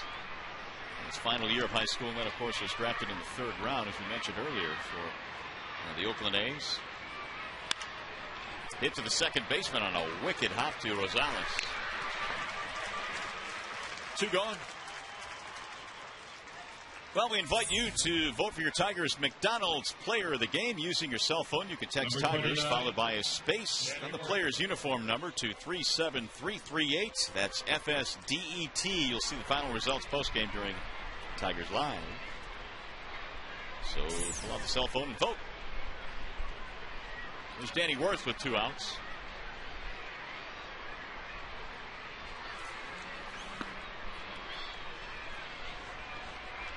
Worth tried to hold up, couldn't do it. He is 0 for 2 today.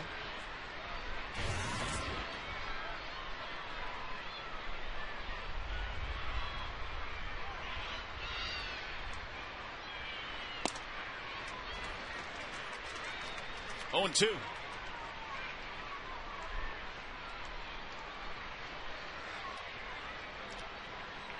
And Danny Worth, like so many of the other Tigers players, have ties to the California area.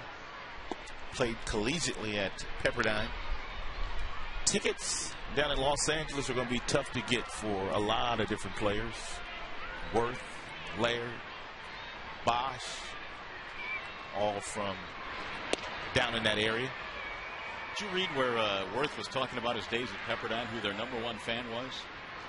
Who was that? Pamela Anderson. Oh, really? She came to every game, had front row tickets. Wow. I wouldn't have been able to concentrate. No, well, that's the point. Somehow he found a way to concentrate and get to the big leagues. No easy task. Wow.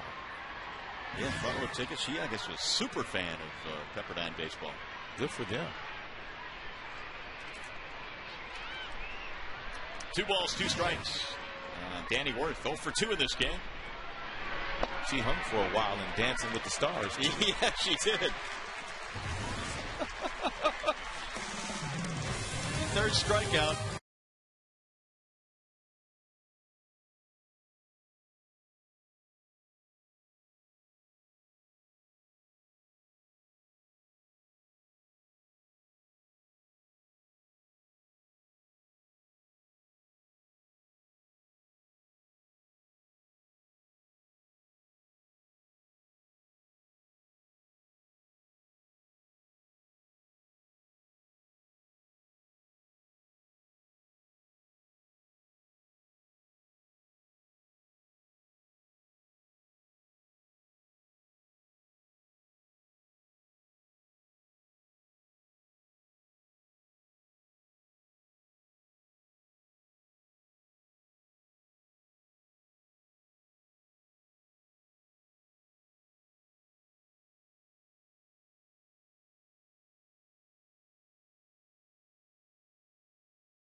Tigers in search of a sweep to start off this West Coast swing. And Jeremy Bonderman doing his part here this afternoon. Had a bit of a rocky 3rd, walking 3 batters in that frame, but really aside from that, he got 6 strikeouts. He's looked pretty good. Yes, he has, and he is further contributing to what what Verlander did in the game last night, and starting to give that bullpen a little rest. The bullpen coming into last night's game had thrown more innings than any bullpen in the American League. They now are 2nd. So Verlander doing his job, and Bonderman doing his today. Jack Cust leads it off. It'll be Cust, then Kuzminoff, and Chavez. Jack Cust has always had power. Back when the Arizona Diamondbacks made him their first draft choice out of the New York area. Classic uppercut swing, a tremendous amount of power. Good eye, but does strike out a lot. How do you walk this much and strike out this much? Well, I don't get that. I was about to ask you the same question because it really is an interesting dynamic. Get that. Doesn't leave a whole lot of time to do anything else but to walk or strike out. You mentioned that he has led the American League in strikeouts the last 3 consecutive seasons. And the last player to do that was back in the 70s. Minnesota Twins. Bobby Darwin last led the league in strikeouts 3 straight years in the AL.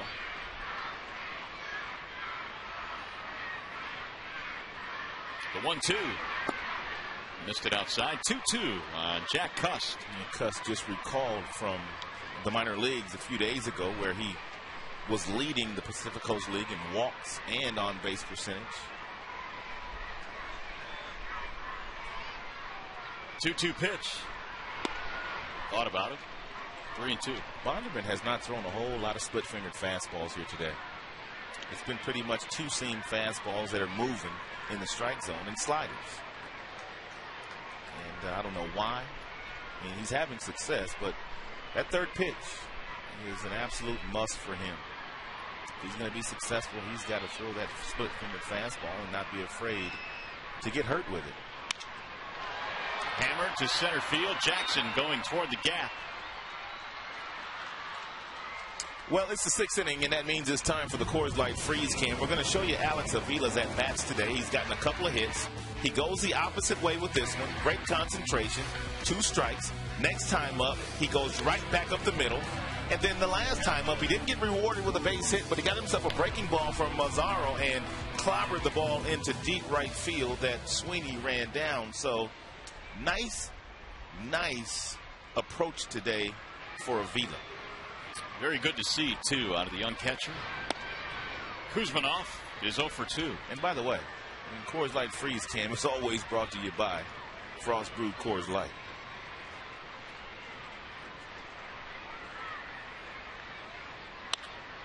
Line to left. It is a fair ball. It'll go to the wall.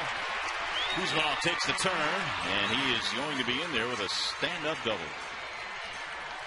We told you that Kuzmanov has got those dead hands, and he couldn't catch up to the Bonderman Verlander 95-mile-per-hour fastball, but at 88, right down the middle, he can catch up to the Bonderman heater.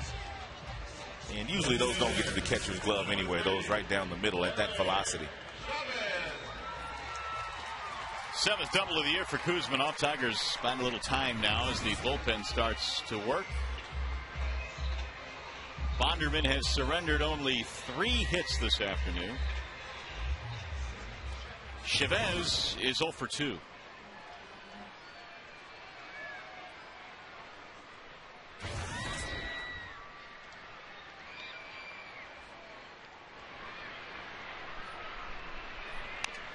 Off the end of the bat, foul, 0-1.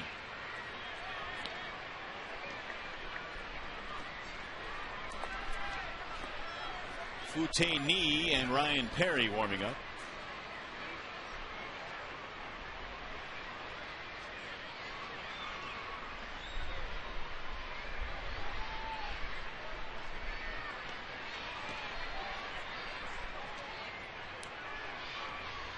Swing and a miss.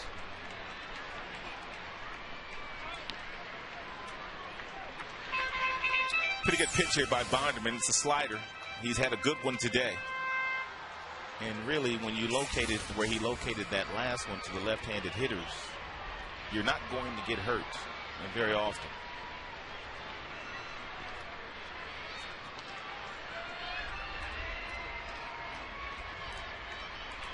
Swing and a miss, and Chavez has a tough day continue. He's 0 for 3 now. Let's check back into the studio now. Game break with Trevor Thompson. News on the Royals and Indians. Trev.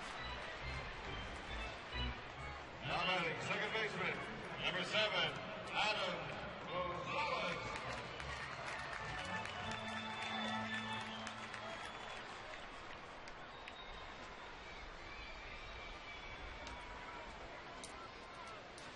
All right, Trev, thank you. Kai Oswald's a good player. Oh, he can hit.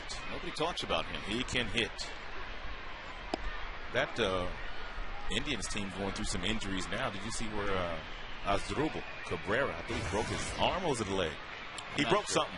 Yeah. Whatever. He's on disabled. And I think Grady Sizemore is hurt too. Bad knee. He might go on the disabled list. That's not good for Cleveland. No, not at all. Swing and a miss. Rosales the batter. A walk and a single. Bonderman finally threw that split-fingered fastball. I'm sure he's thrown some other ones today, but that last pitch to strike out Eric Chavez, 0-2, was a splitter. Tigers a game back in Minnesota, who are playing the Red Sox again tonight. In the early going, it's been a 2-team race. Somewhat surprising. That Minnesota Twins team has picked up right where they left off last September, when they went 17-4, which allowed them to catch the Tigers on the final day of the season. Still really surprised by Chicago. I really am. 7.5 out. And we just saw them the other day, and obviously they're not the same team. I mean, they had those big names like Tomey and Dye in the middle there with Konerko. It's just a different looking team now. That much is for certain. And that's why if you're the Twins and you're the Tigers, you try to put as much distance as you can between the Chicago White Sox, because you know Ozzie Guillen at some point in time is going to get them going, and they're going to make a run. Most good teams do, especially when you have a bunch of guys that have had success in the big leagues and you have a rotation like the White Sox have. They're going to get it straightened out. Strike called. He got him looking, and Bonderman has fanned 8 in this game. And he pitches around a double here in the 6th inning. So we'll go to the 7th. Bonderman in control.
Tigers on top of the Athletics as we go to the 7th inning. Tiger fans have seen some good baseball from their team. First 2 games in the series. And the young kids have been having a good time today, and a great day for baseball here. The Tigers now look to add to their lead. They have Austin Jackson up there to start things off in the 7th. Jackson, Damon, and then Ordonez. Austin 1 for 2, single walk and a run scored. Then Mazzaro is still out there. This is his 3rd inning of work. 2-0 on Jackson.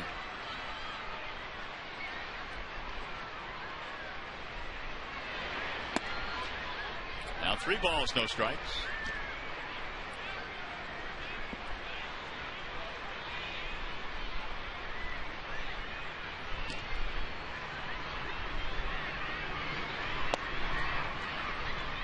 One.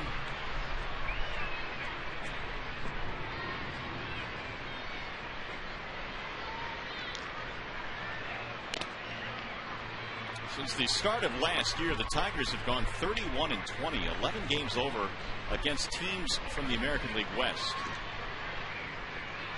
They've been able, for the most part, to do good work against the West. Swing and a miss, and Mazzaro comes back to strike out Jackson. That's a nice job by Mazzaro. Jackson was ahead in the count, 3 balls and no strikes. This last one looked like it may have been up, but too close to take with 2 strikes. 4 strikeouts for Vin Mazzaro. Here's Johnny Damon.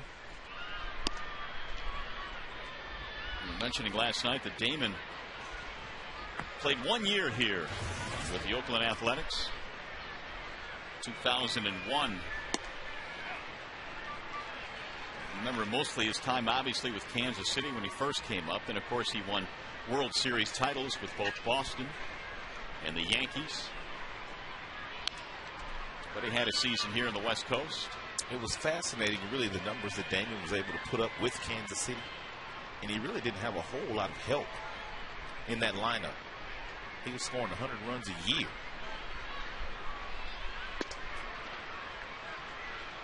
Two balls, 2 strikes. And has done as much throughout his illustrious big league career, averaging 100 runs a year. He's touched home plate 1,500 times. He's got a lot of help these days, that's for sure. With the middle of this Tigers lineup. Tigers did not know how they would replace Polanco, who in my opinion was the best number 2 hitter in all of baseball. But Johnny Damon has done a really nice job Flared into left, and it's going to drop. Base hit right in front of Jack Cuss. So many positives from an offensive standpoint this year for the Tigers. And you're talking about Jackson and Bosch, and of course, it's top 5. They lead the American League in average on base percentage and slugging percentage. But today, 6 through 9 has chipped in a little bit with a run and a ribby. Alex Avila, 2 knocks. Well, that's why Jim Leland can't wait to get Carlos Guillen's bat in the lineup, because that certainly is going to add another piece, which will strengthen the lineup even more.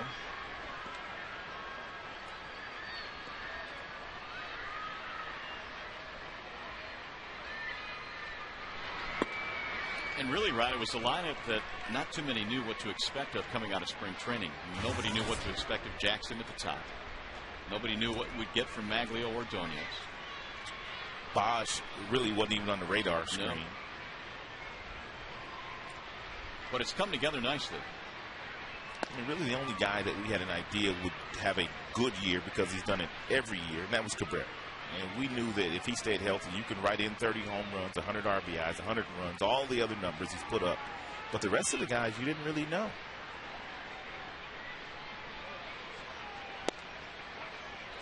Up with the right hand goes Mike DeMuro. 2-2 on Ordonez. Big day for Maglio. 2 hits, 2 RBIs, and a run score.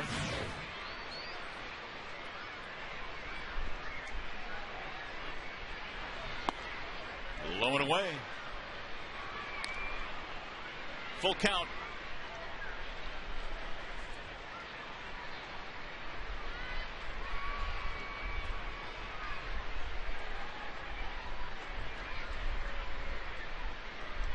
Damon drawing a look. Maybe on the run here. 3-2 with 1 out. You might as well run it. You got a 4-run spread.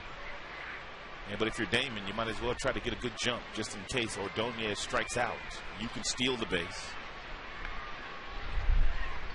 Runner goes. And it's ball 4. So Maglio gets a base on balls. 2 men on. Time out for the Coors Light Cold Hard Blast. We go back to the 5th inning, and boy, Cabrera hit one a long, long way. The baby bull.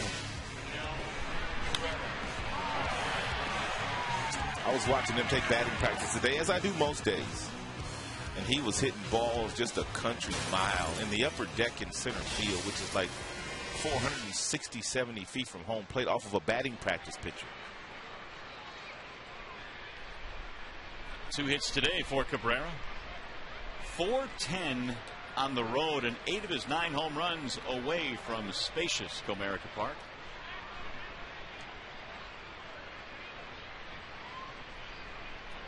Although it really doesn't matter how spacious a ballpark is.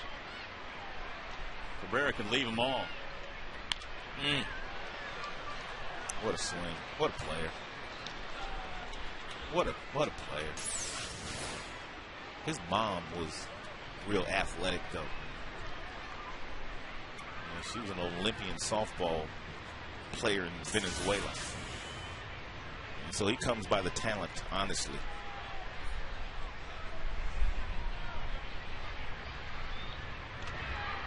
Suzuki able to smother that one. 1-1 on Cabrera. We're in the 7th inning. Tigers lead this one 5-1. Maglio got him on the board with a 2-run single in the 3rd. Santiago drove one in, and Cabrera hit a 2-run shot.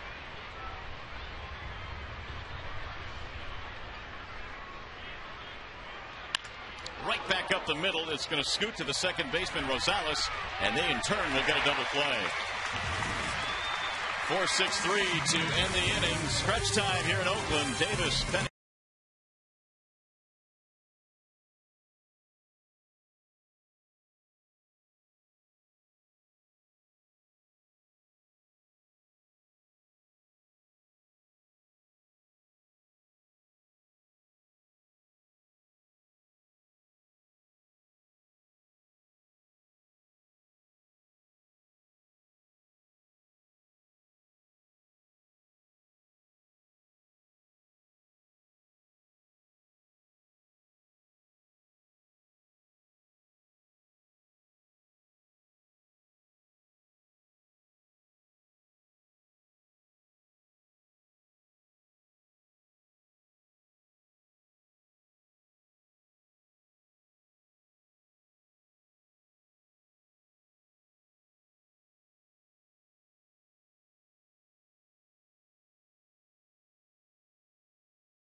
Of Jeremy Bonderman, who owned it today. Whether it was a fastball or the slider or an occasional split-fingered fastball, he kept the ball out of the middle of the plate. And when he was able to get ahead, he was able to finish off this Oakland Athletics offense. 8 strikeouts for Jeremy Bonderman today. What a performance by Bondo. Here's our Comerica game summary. Cabrera with a big 2-run homer in the 5th inning, his 9th of the year. The numbers on Bonderman: 6 innings, 8 strikeouts. In this one this afternoon, the Tigers' top 4 hitters. How about 7 for 14 with 4 RBIs? Not bad. New pitcher is on now for the Tigers. Bonderman is done. He gives way to left-hander Phil Koch. Phil Koch's been kicking it with his mom and dad the last couple of days in Northern Cal. He is from Northern California. Said his parents are going to go to L.A. as well. And what a job he has done. His first tour of duty in a Tigers uniform. The back end of that bullpen has been sensational, and Koch is one of the reasons why. This will be the 21st appearance for Koch. As you take a look at Don Kelly, he takes over in left field. I was talking to Phil the other day when we got to San Francisco, and he said that Rick Knapp has allowed him to do something this year that he didn't do last year, nor did he ask to do so while he was wearing a Yankees uniform, because he was pitching just about every day for New York last year. He said Rick Knapp has allowed him to, when he wants to, go down and throw side sessions before the game. And he said because of that, he's had much better control. The slider's been a much better pitch. Davis is out at first base. Ooh, Davis can run too. But Koch said that's the reason why he feels like he's doing so well this year. If you're Worth, you already know that Rajai Davis is one of the fastest base runners, right-handed base runners in the American League. And because of that, he had to get rid of the ball in a hurry, surrounding it, and making a nice throw to Cabrera. One away for Cliff Pennington. Usually your relievers don't get a chance to throw bullpen sessions before the game because they get used so frequently. You don't know when you're going to use one of your bullpen pitchers. But Rick Knapp has taken the luxury of doing that. He did it with Rodney last year as well, when Rodney was struggling with his control and command. Throwing early bullpen sessions gives you confidence and also allows you to work on some of your pitches.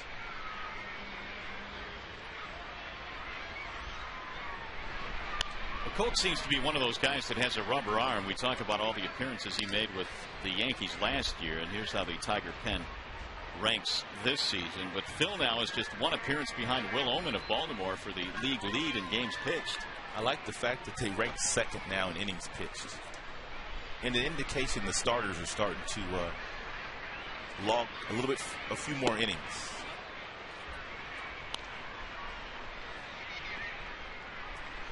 Two and one on Pennington. Well, they had a night off last night. They're just out there chilling today, trying to find some shade. Or maybe a little piece of sunshine for someone. To left field, Kelly is on the run, and he won't get it. It's over his head, up against the wall. Throw to second base, not in time, and Pennington has himself a double. Hit number 4 on the afternoon for Oakland. Nice, short, quick, compact swing by Pennington. Didn't even finish his swing. Hit that ball off the base of the wall. Kelly played it about as well as you could play a ball off the gate, but just kind of lobbed it in, realizing that Pennington was going to get a double anyway. Here's Derek Barton. 8 doubles now for Cliff Pennington.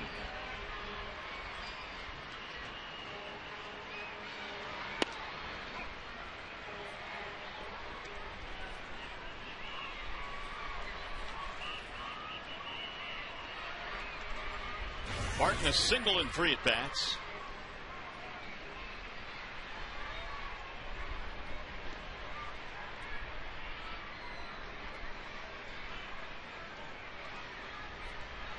Ooh.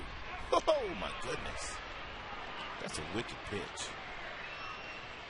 Unhittable pitch, really. Take a look at the depth on this breaking ball. Right on the corner.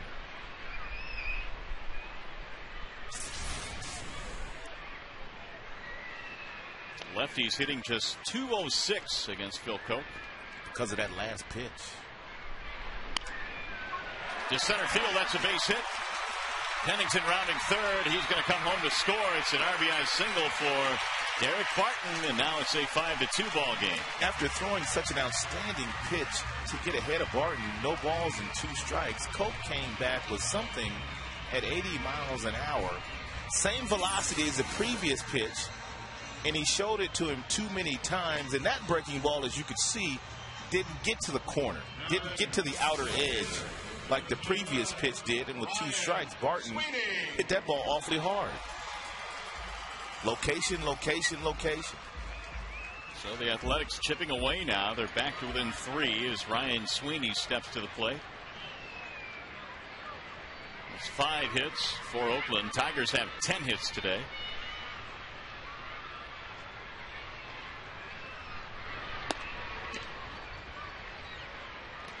Sweeney is 0 for 2, and he has a walk.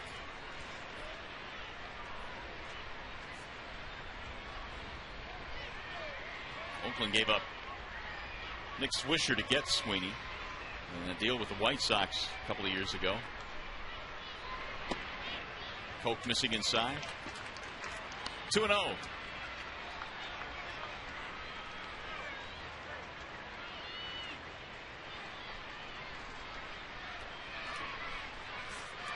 Pennington doubled with 1 out. Barton has just singled him in.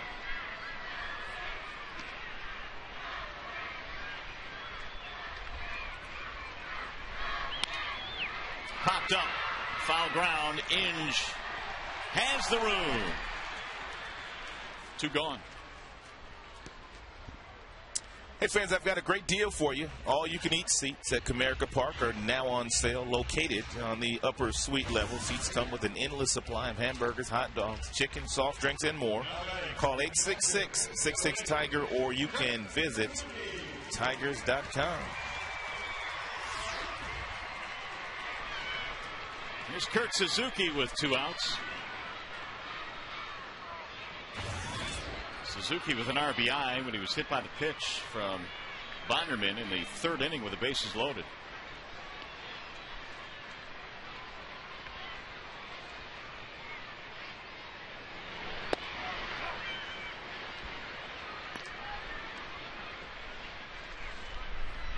Suzuki has proved to be very durable, although he spent some time on the disabled list this year and was just recently activated off the DL. He started 132 last year, which led all American League catchers.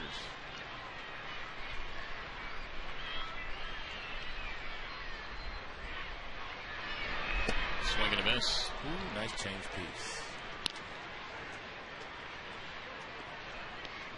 Action in the Detroit bullpen. Ryan Perry.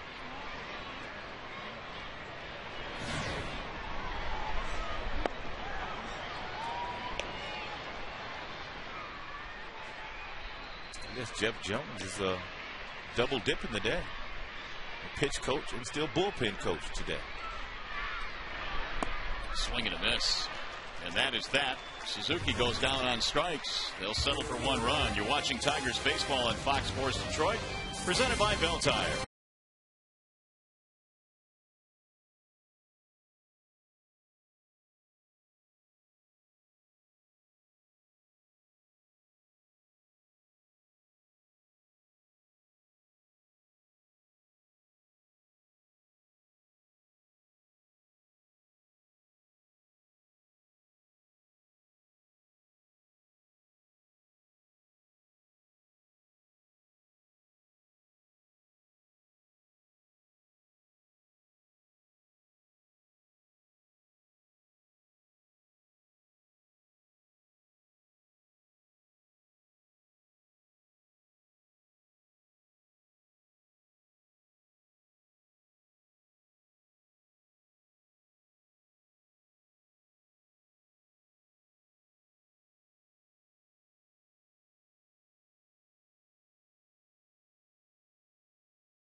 8th inning here in Oakland. At Oakland, Alameda County Coliseum, where this afternoon, it's been a great afternoon for baseball here, and the Tigers have taken advantage of this day. They lead by 3, 5-2, and they'll try and put the finishing touches on this one. Head down to Los Angeles, where they will start a 3-game weekend series. Vin Mazzaro, meanwhile, is back on the hill, and he's facing Brendan Bosch, then Brandon Inge, and Alex Avila in the 8th. 0 for 3 for Bosch. He has fanned a couple of times. And he takes the ball up high. 1-0. 8th inning is underway. Bosch's 19 RBIs leads all American League rookies. Took a big rip there and fouled it back out of play. He's got true power. Yeah, but he's always had it. Big fella. 28 home runs last year in the Eastern League. On the ground slowly to Rosales. 1 away. Yeah, Bosch had 28 last year, only 7 the year before that, so it kind of came together for him last year. And it's really come together for him this year. Here's Brandon Inge. Bosch opened some eyes in spring training, that much is for certain. Jim fell in love with him. How could you not? Inge 0 for 3.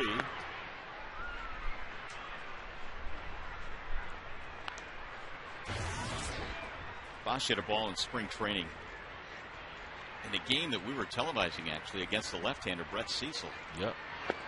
And that, I think, opened up some eyes to the fact that he can hit left-handed pitching. 1 ball, 1 strike on Inge.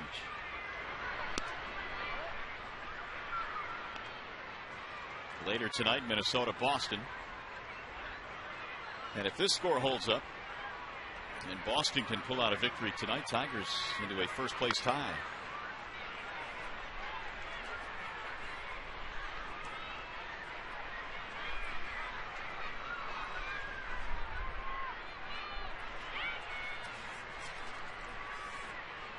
Leland's club playing some good baseball to start this road trip. There's a line drive base hit the other way for Brandon.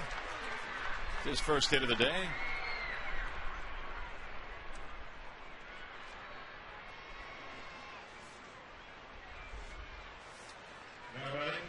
It's going to bring up Alex Avila. Of course, the Tigers have the Dodgers, and Minnesota will be playing Milwaukee.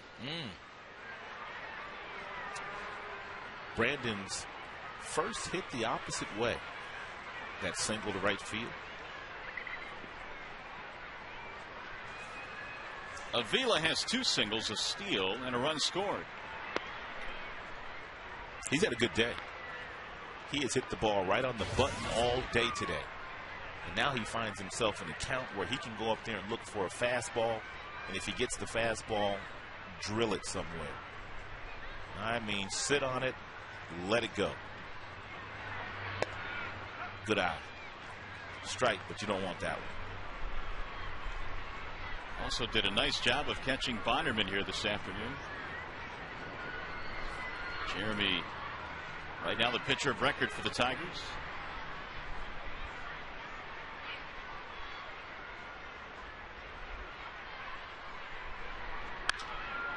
Fly ball, center field, routine for Rajay Davis.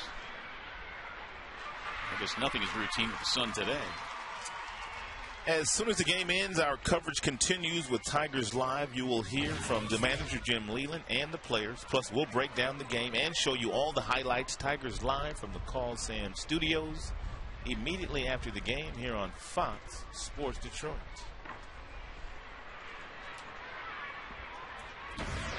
Here's Santiago.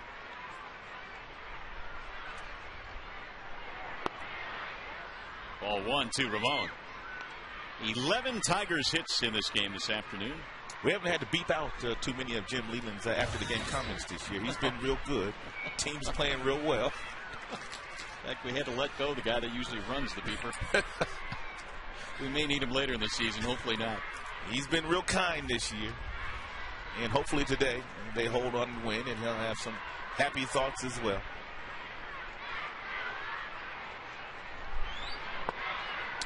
once again, congratulations to Rick Knapp, who is in Florida with his family. Son graduating from high school today. What are you going to do next year when Brett graduates? Because you don't miss games. No, I don't. What are you going to do? We've got a convergence of two separate things that I don't know. I don't know what you're going to do. Dude, that's a year away, man. Don't make me think that far in advance. We'll figure that out. But, yeah, it's coming up. 2 balls, 1 strike. Fouled back out of play. Rick Knapp probably getting ready to open up the pocketbook as well with college on the horizon. You know it. You know it. 2-2 on Santiago. Ramon had an RBI single back in the 4th. His 7th RBI of the year.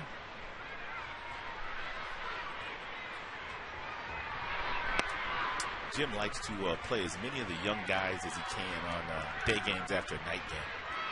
Feels like they're young, legs are fresh. The Tigers took BP on the field today. The Oakland Athletics did not. Jim likes to get his troops up in the morning on day games, eat breakfast, start moving around, get ready to play the game. Into left field for Cust. And that is that. We'll go to the bottom of the 8th here in Oakland.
Ron back in the ballpark. Glad to have you with us here this afternoon. And Ron, the Tigers, yes, their offense has come alive in the first 2 games in the series, 10 or more hits. But I want to talk about the pitching. Verlander last night, Bonderman today. It's been really good. You know, coming into play last night, the Tigers starters this year had not been very good. I mean, there's been a couple of starts where they had gone out, owned it, and pitched very well. But collectively, they were at the bottom as far as starters in the American League. But when you have a couple of your big boys like Bonderman and Verlander go out and give your bullpen a blow, it bodes well for the entire club. And it really has. The Tigers have also, as we mentioned, gotten the offense going, and that has supported the 2 starters in this series. And as we go to the bottom of the 8th inning, it is Cust leading it off. Casper Wells is the new right fielder. He'll take over for Brendan Bosch.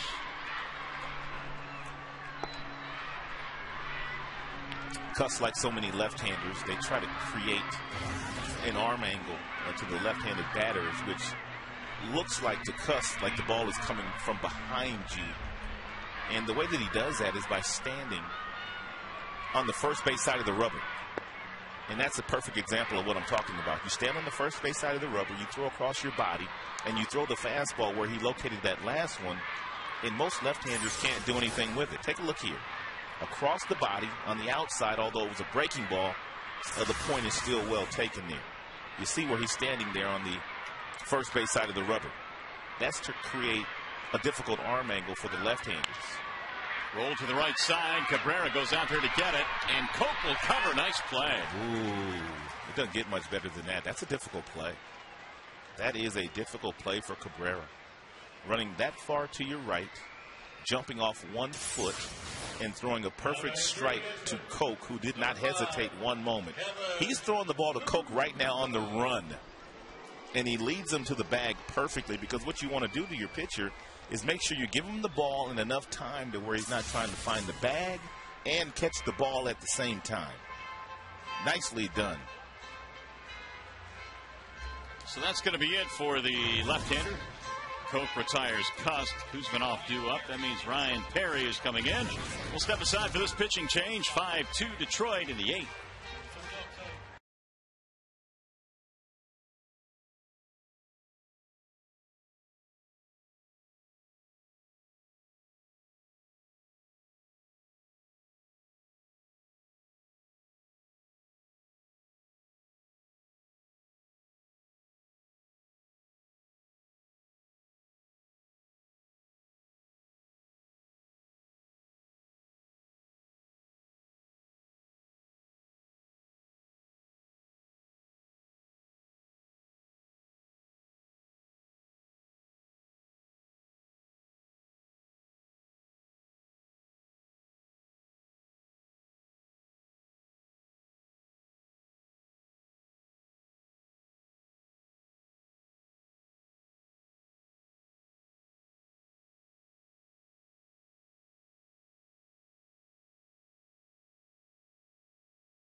Kuzminoff is due up. Phil Coke is done after retiring the first batter, and now Ryan Perry comes in to face Kevin Kuzminoff. First pitch is inside 1-0. There has been no back end to any bullpen in baseball that has been as good as the back end of the Tigers bullpen, and Perry is one of those contributors, along with Coke, who we just watched pitch an inning in the 3rd, giving up 2 hits and 1 run. And the other 2 components to that outstanding bullpen are Zumaya and Valverde. All big arms, all throw hard, all having great years so far. Well, we know the big stat for relievers obviously is the saves. That means you close the game out, but the hold has become an important stat as well, and Ryan Perry has 7 of those, which is 5th in the American League. Good power fastball, anywhere from 95 to 97. And a slider that just continues to get better and better every time Ryan goes out there. Ryan only pitched 18 innings of minor league baseball before making the Tigers' major league team out of spring training last year. He's still learning. Swing and a miss. Kuzminoff is taken care of. Here's what I'm talking about as far as the back end of the bullpen. Perry's got that slide piece. That's a real good pitch for him. Zumaya throws every pitch 100 miles an hour and above. He's only walked 4 batters this year and a ton of strikeouts. And then you got Papa Grande with the lethal forkball. When you add it all up, you're playing 6-inning games a lot of nights for the Tigers. With a lead, that is. Eric Chavez, the batter.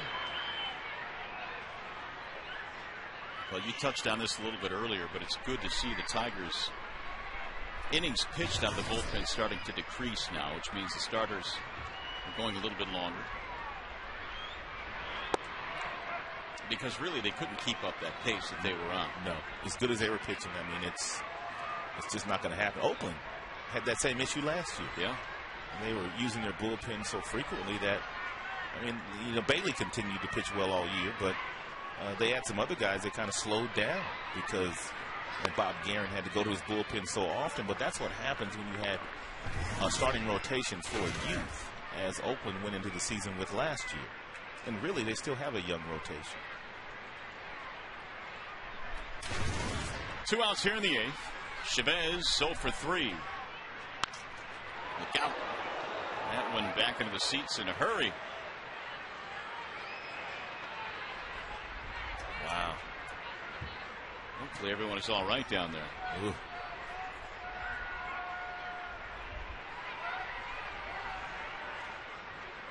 Sometimes even if you are paying attention and you are awake in the stands, tough to get out of the way.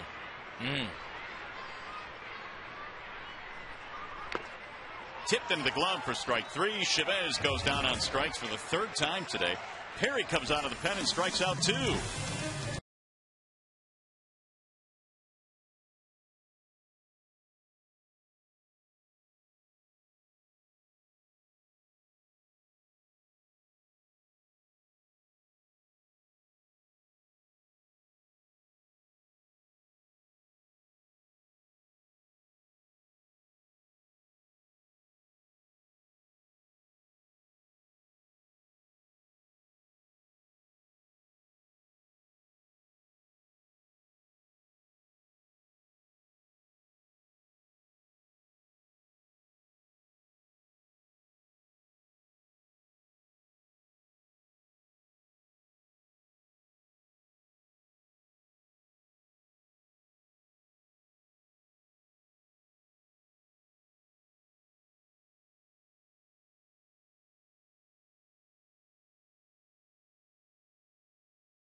Gufflin. They have not played well offensively all year long. Boy, and they were expected to be a whole lot better.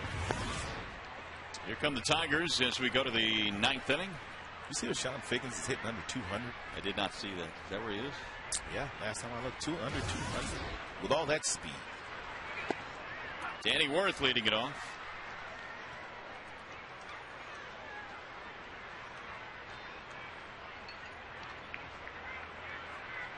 Worth today is 0 for 3, couple of strikeouts, and he bounces one back up the middle. Pennington is on the move. 1 out. Hey fans, join us again tomorrow when the road trip continues with the first interleague action of the season when the Tigers head to Tinseltown, Los Angeles. Coverage begins at 9:30 with Tigers Live, followed by the game at 10 o'clock. Tigers Baseball presented by Bell Tire tomorrow night on Fox Sports Detroit and Fox Sports Detroit HD. Here's Austin Jackson.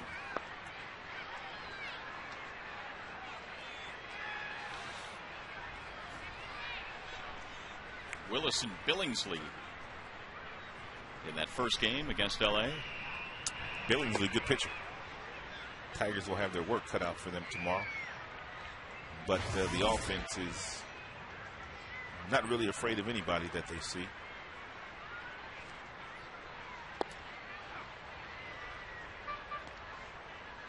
Two and one on Austin Jackson. On base 2 more times today. Single walk, run scored. Mazzaro came on in the 5th, has been on since.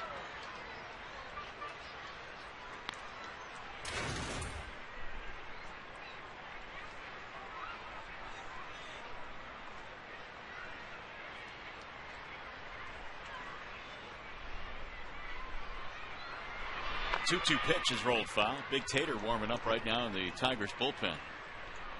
It's a 3-run spread. He's checking the action out right now. He is a big dude. Looks imposing standing down that mound, too.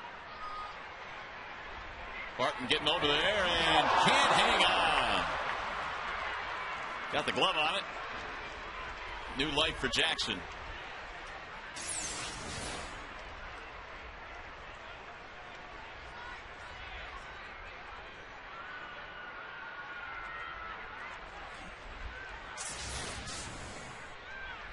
They're not going to give him an error for that play, but it certainly was a catchable ball.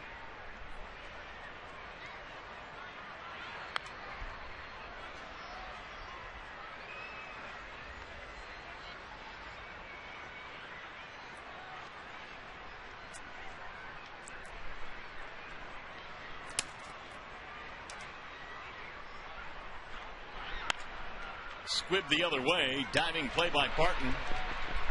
And the pitcher covers for the out. 2 gone.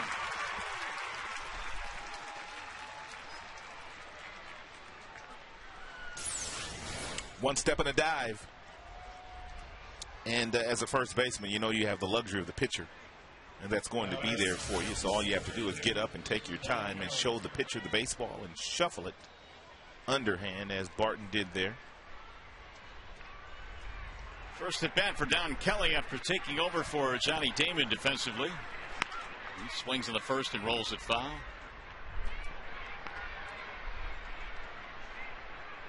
Damon finished the game with a couple of hits.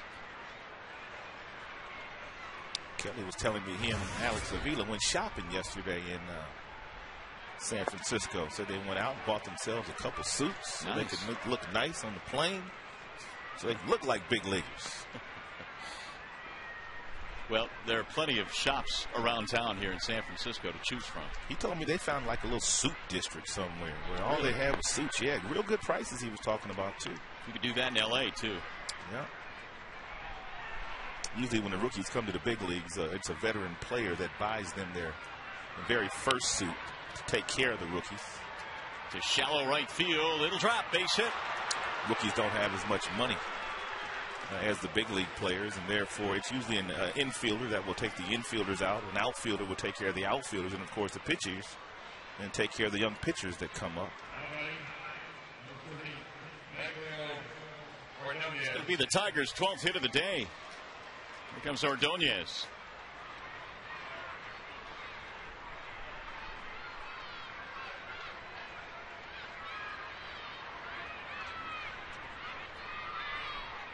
Big day for Maglio. 2 singles, a walk, 2 RBIs, and he slams one foul down the right field line. Ordonez and Cabrera, the 3 and 4 hitters, have combined for 4 RBIs today. 4 of the 5 for Detroit.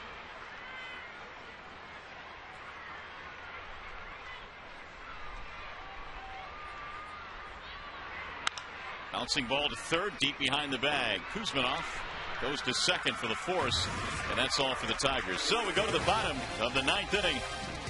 Papa Grande getting set to come in.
Sports Detroit is brought to you by Comerica Bank. Strength and stability since 1849.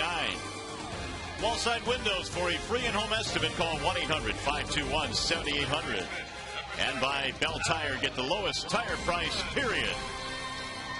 Winding up our stay here in the Bay Area. We've got another half inning to go. Hopefully the Tigers on top by a 5-2 score. 3 outs away from a 2-game sweep. And Jose Valverde is in now for Detroit as we go to the bottom of the 9th inning. And Papa Grande has not allowed a run in his last 17 outings, spanning 16 2/3 innings.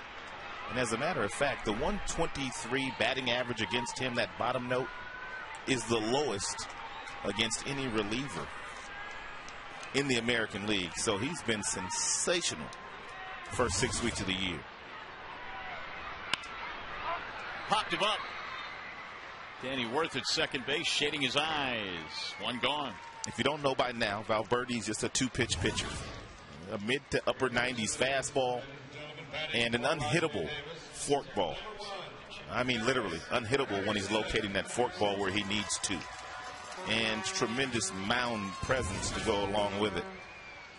Eric Patterson will pinch hit for Rajai Davis. Second consecutive night that Rajai Davis has been taken down for a pinch hitter.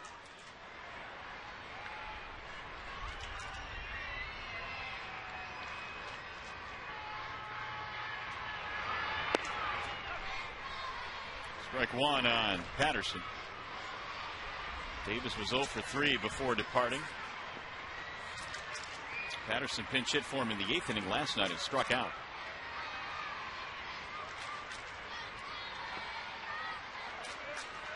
Tough duty for him. It was Verlander he was looking at last night and today.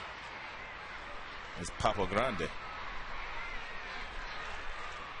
Pinch hitting is not an easy thing to do. Very difficult to be a successful pinch hitter.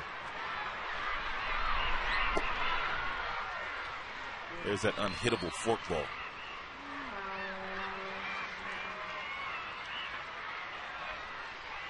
One ball and 2 strikes on Patterson.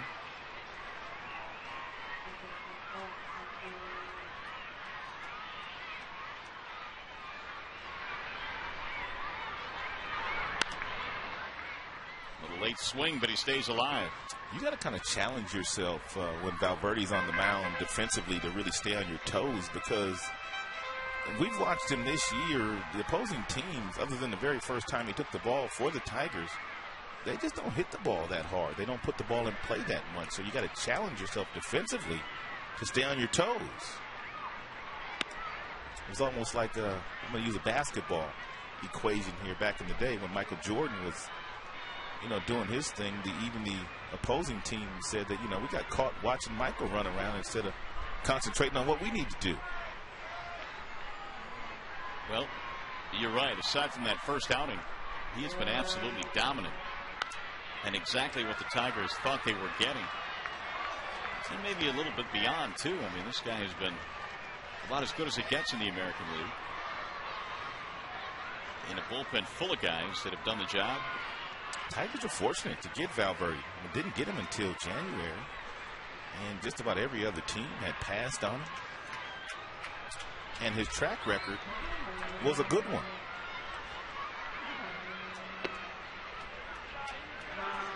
.96 with that fastball that missed. 3-2 on the pinch hitter Patterson. Tigers will not get a first-round draft choice this year because they signed Valverde.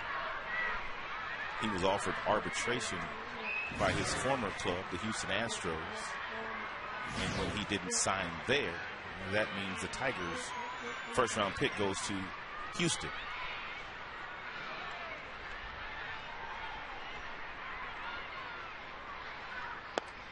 And he lost him. Ball 4. So Patterson draws a walk off the bench. 1 on, 1 out. Now the top of the order coming up. It'll be Cliff Pennington. Pennington with a double and a walk.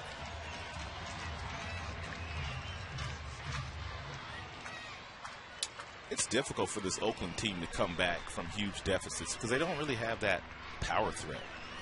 I mean, usually it's a couple of bloops and a blast that'll get you back in the game. But with them, They're going to have to bloop, bloop, bloop, bloop, bloop. Huh? And then keep looping. Yeah, you're right. There really isn't a whole lot of power. I mean, Suzuki's their cleanup man. He has 4 home runs. It really doesn't resemble an American League lineup, and I don't mean that in a negative way. I mean, just you got a lot of boppers in the American League with a lot of different teams.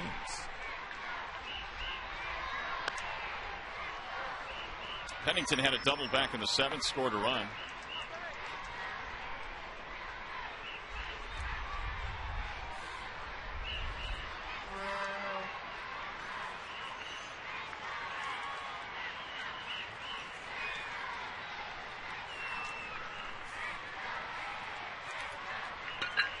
Jose Valverde trying to close this one down here in the 9th.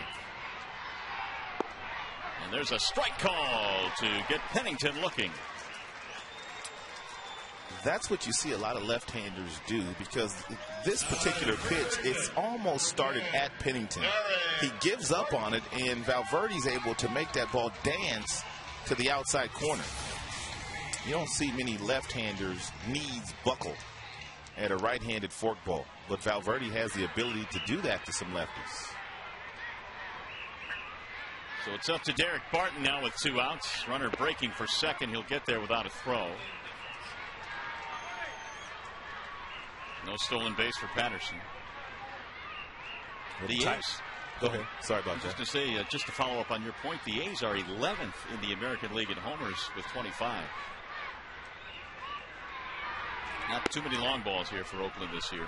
And one more big out to get here, but it looks like the Tigers going to come in here and get themselves a sweep and play some pretty good baseball, where a lot of other teams this year have not had a whole lot of success. The A's have only lost 1 home series all year, and they've won 6.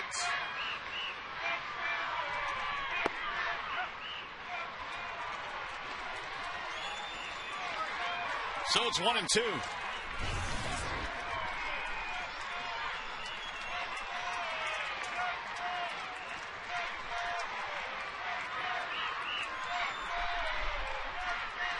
Do your dance, Papa Grande. He's getting ready to dance. 2 balls, 2 strikes.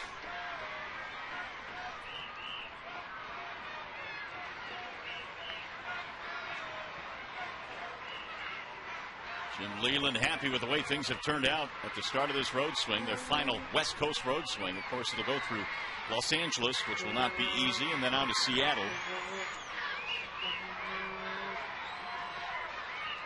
And the 2-2. It is low. 3 balls, 2 strikes. Well, you can see how Barton walks a lot. To take that last pitch, you got to have a really good eye and some real nice plate discipline. Most guys are swinging at that.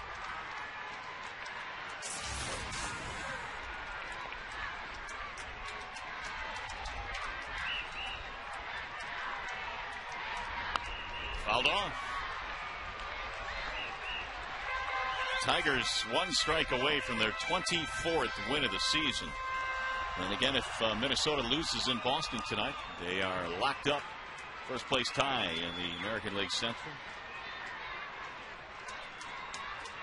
And for as fast of a start as Minnesota got off to this year, the Tigers right on their heels. Popped him up. This will head back out of play.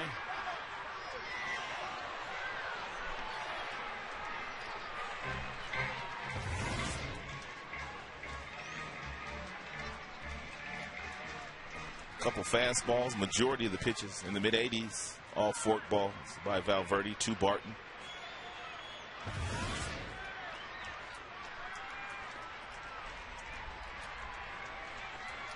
And again, the 3-2. It's rolled foul again back into the Tiger dugout.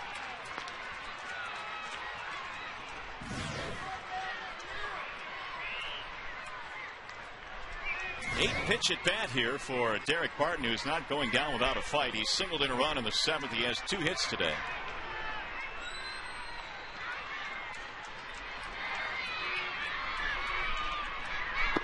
And he lost him. Ball 4. So Barton works a walk and a terrific at bat to keep their hopes alive. And in fact, they're going to bring the tying run to the plate. And probably their best hitter in this ballpark. Sweeney's numbers aren't transferable when they leave this ballpark, but when he's playing here, he may as well be dressing in a phone booth like Superman. Well, he has not had a lot of power this year. He's hit only one home run, and most of his hits this year have been singles. Valverde will try and keep him in the park here as he represents the tying run. 19 RBIs this year for Sweeney, 18 of which have come right here in the Coliseum.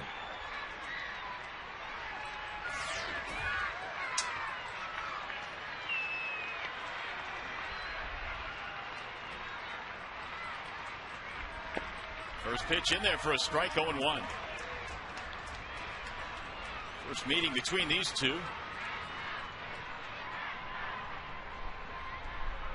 Sweeney up there with 2 outs in the game on the line. A couple of walks in this inning has given the Athletics some life. Cabrera protecting that line at first. Nothing will get in between him and the line. No doubles. Bouncing ball to short. Santiago scoops it up. Bam! The Tigers win and have a sweep here in Oakland. Nice start to this road trip. So the Tigers come up with enough offense today. 5 runs on 12 hits. They ride the outstanding pitching of Jeremy Bonderman. The bullpen did the rest. Cabrera had a big home run. And the Tigers find themselves with 2 wins already on this road trip as they get ready to head to Los Angeles. Nice win this afternoon. Papa Grande gets the save. And stay with us. We'll be back with a whole lot more here from the Oakland Coliseum, where the Tigers are a winner today.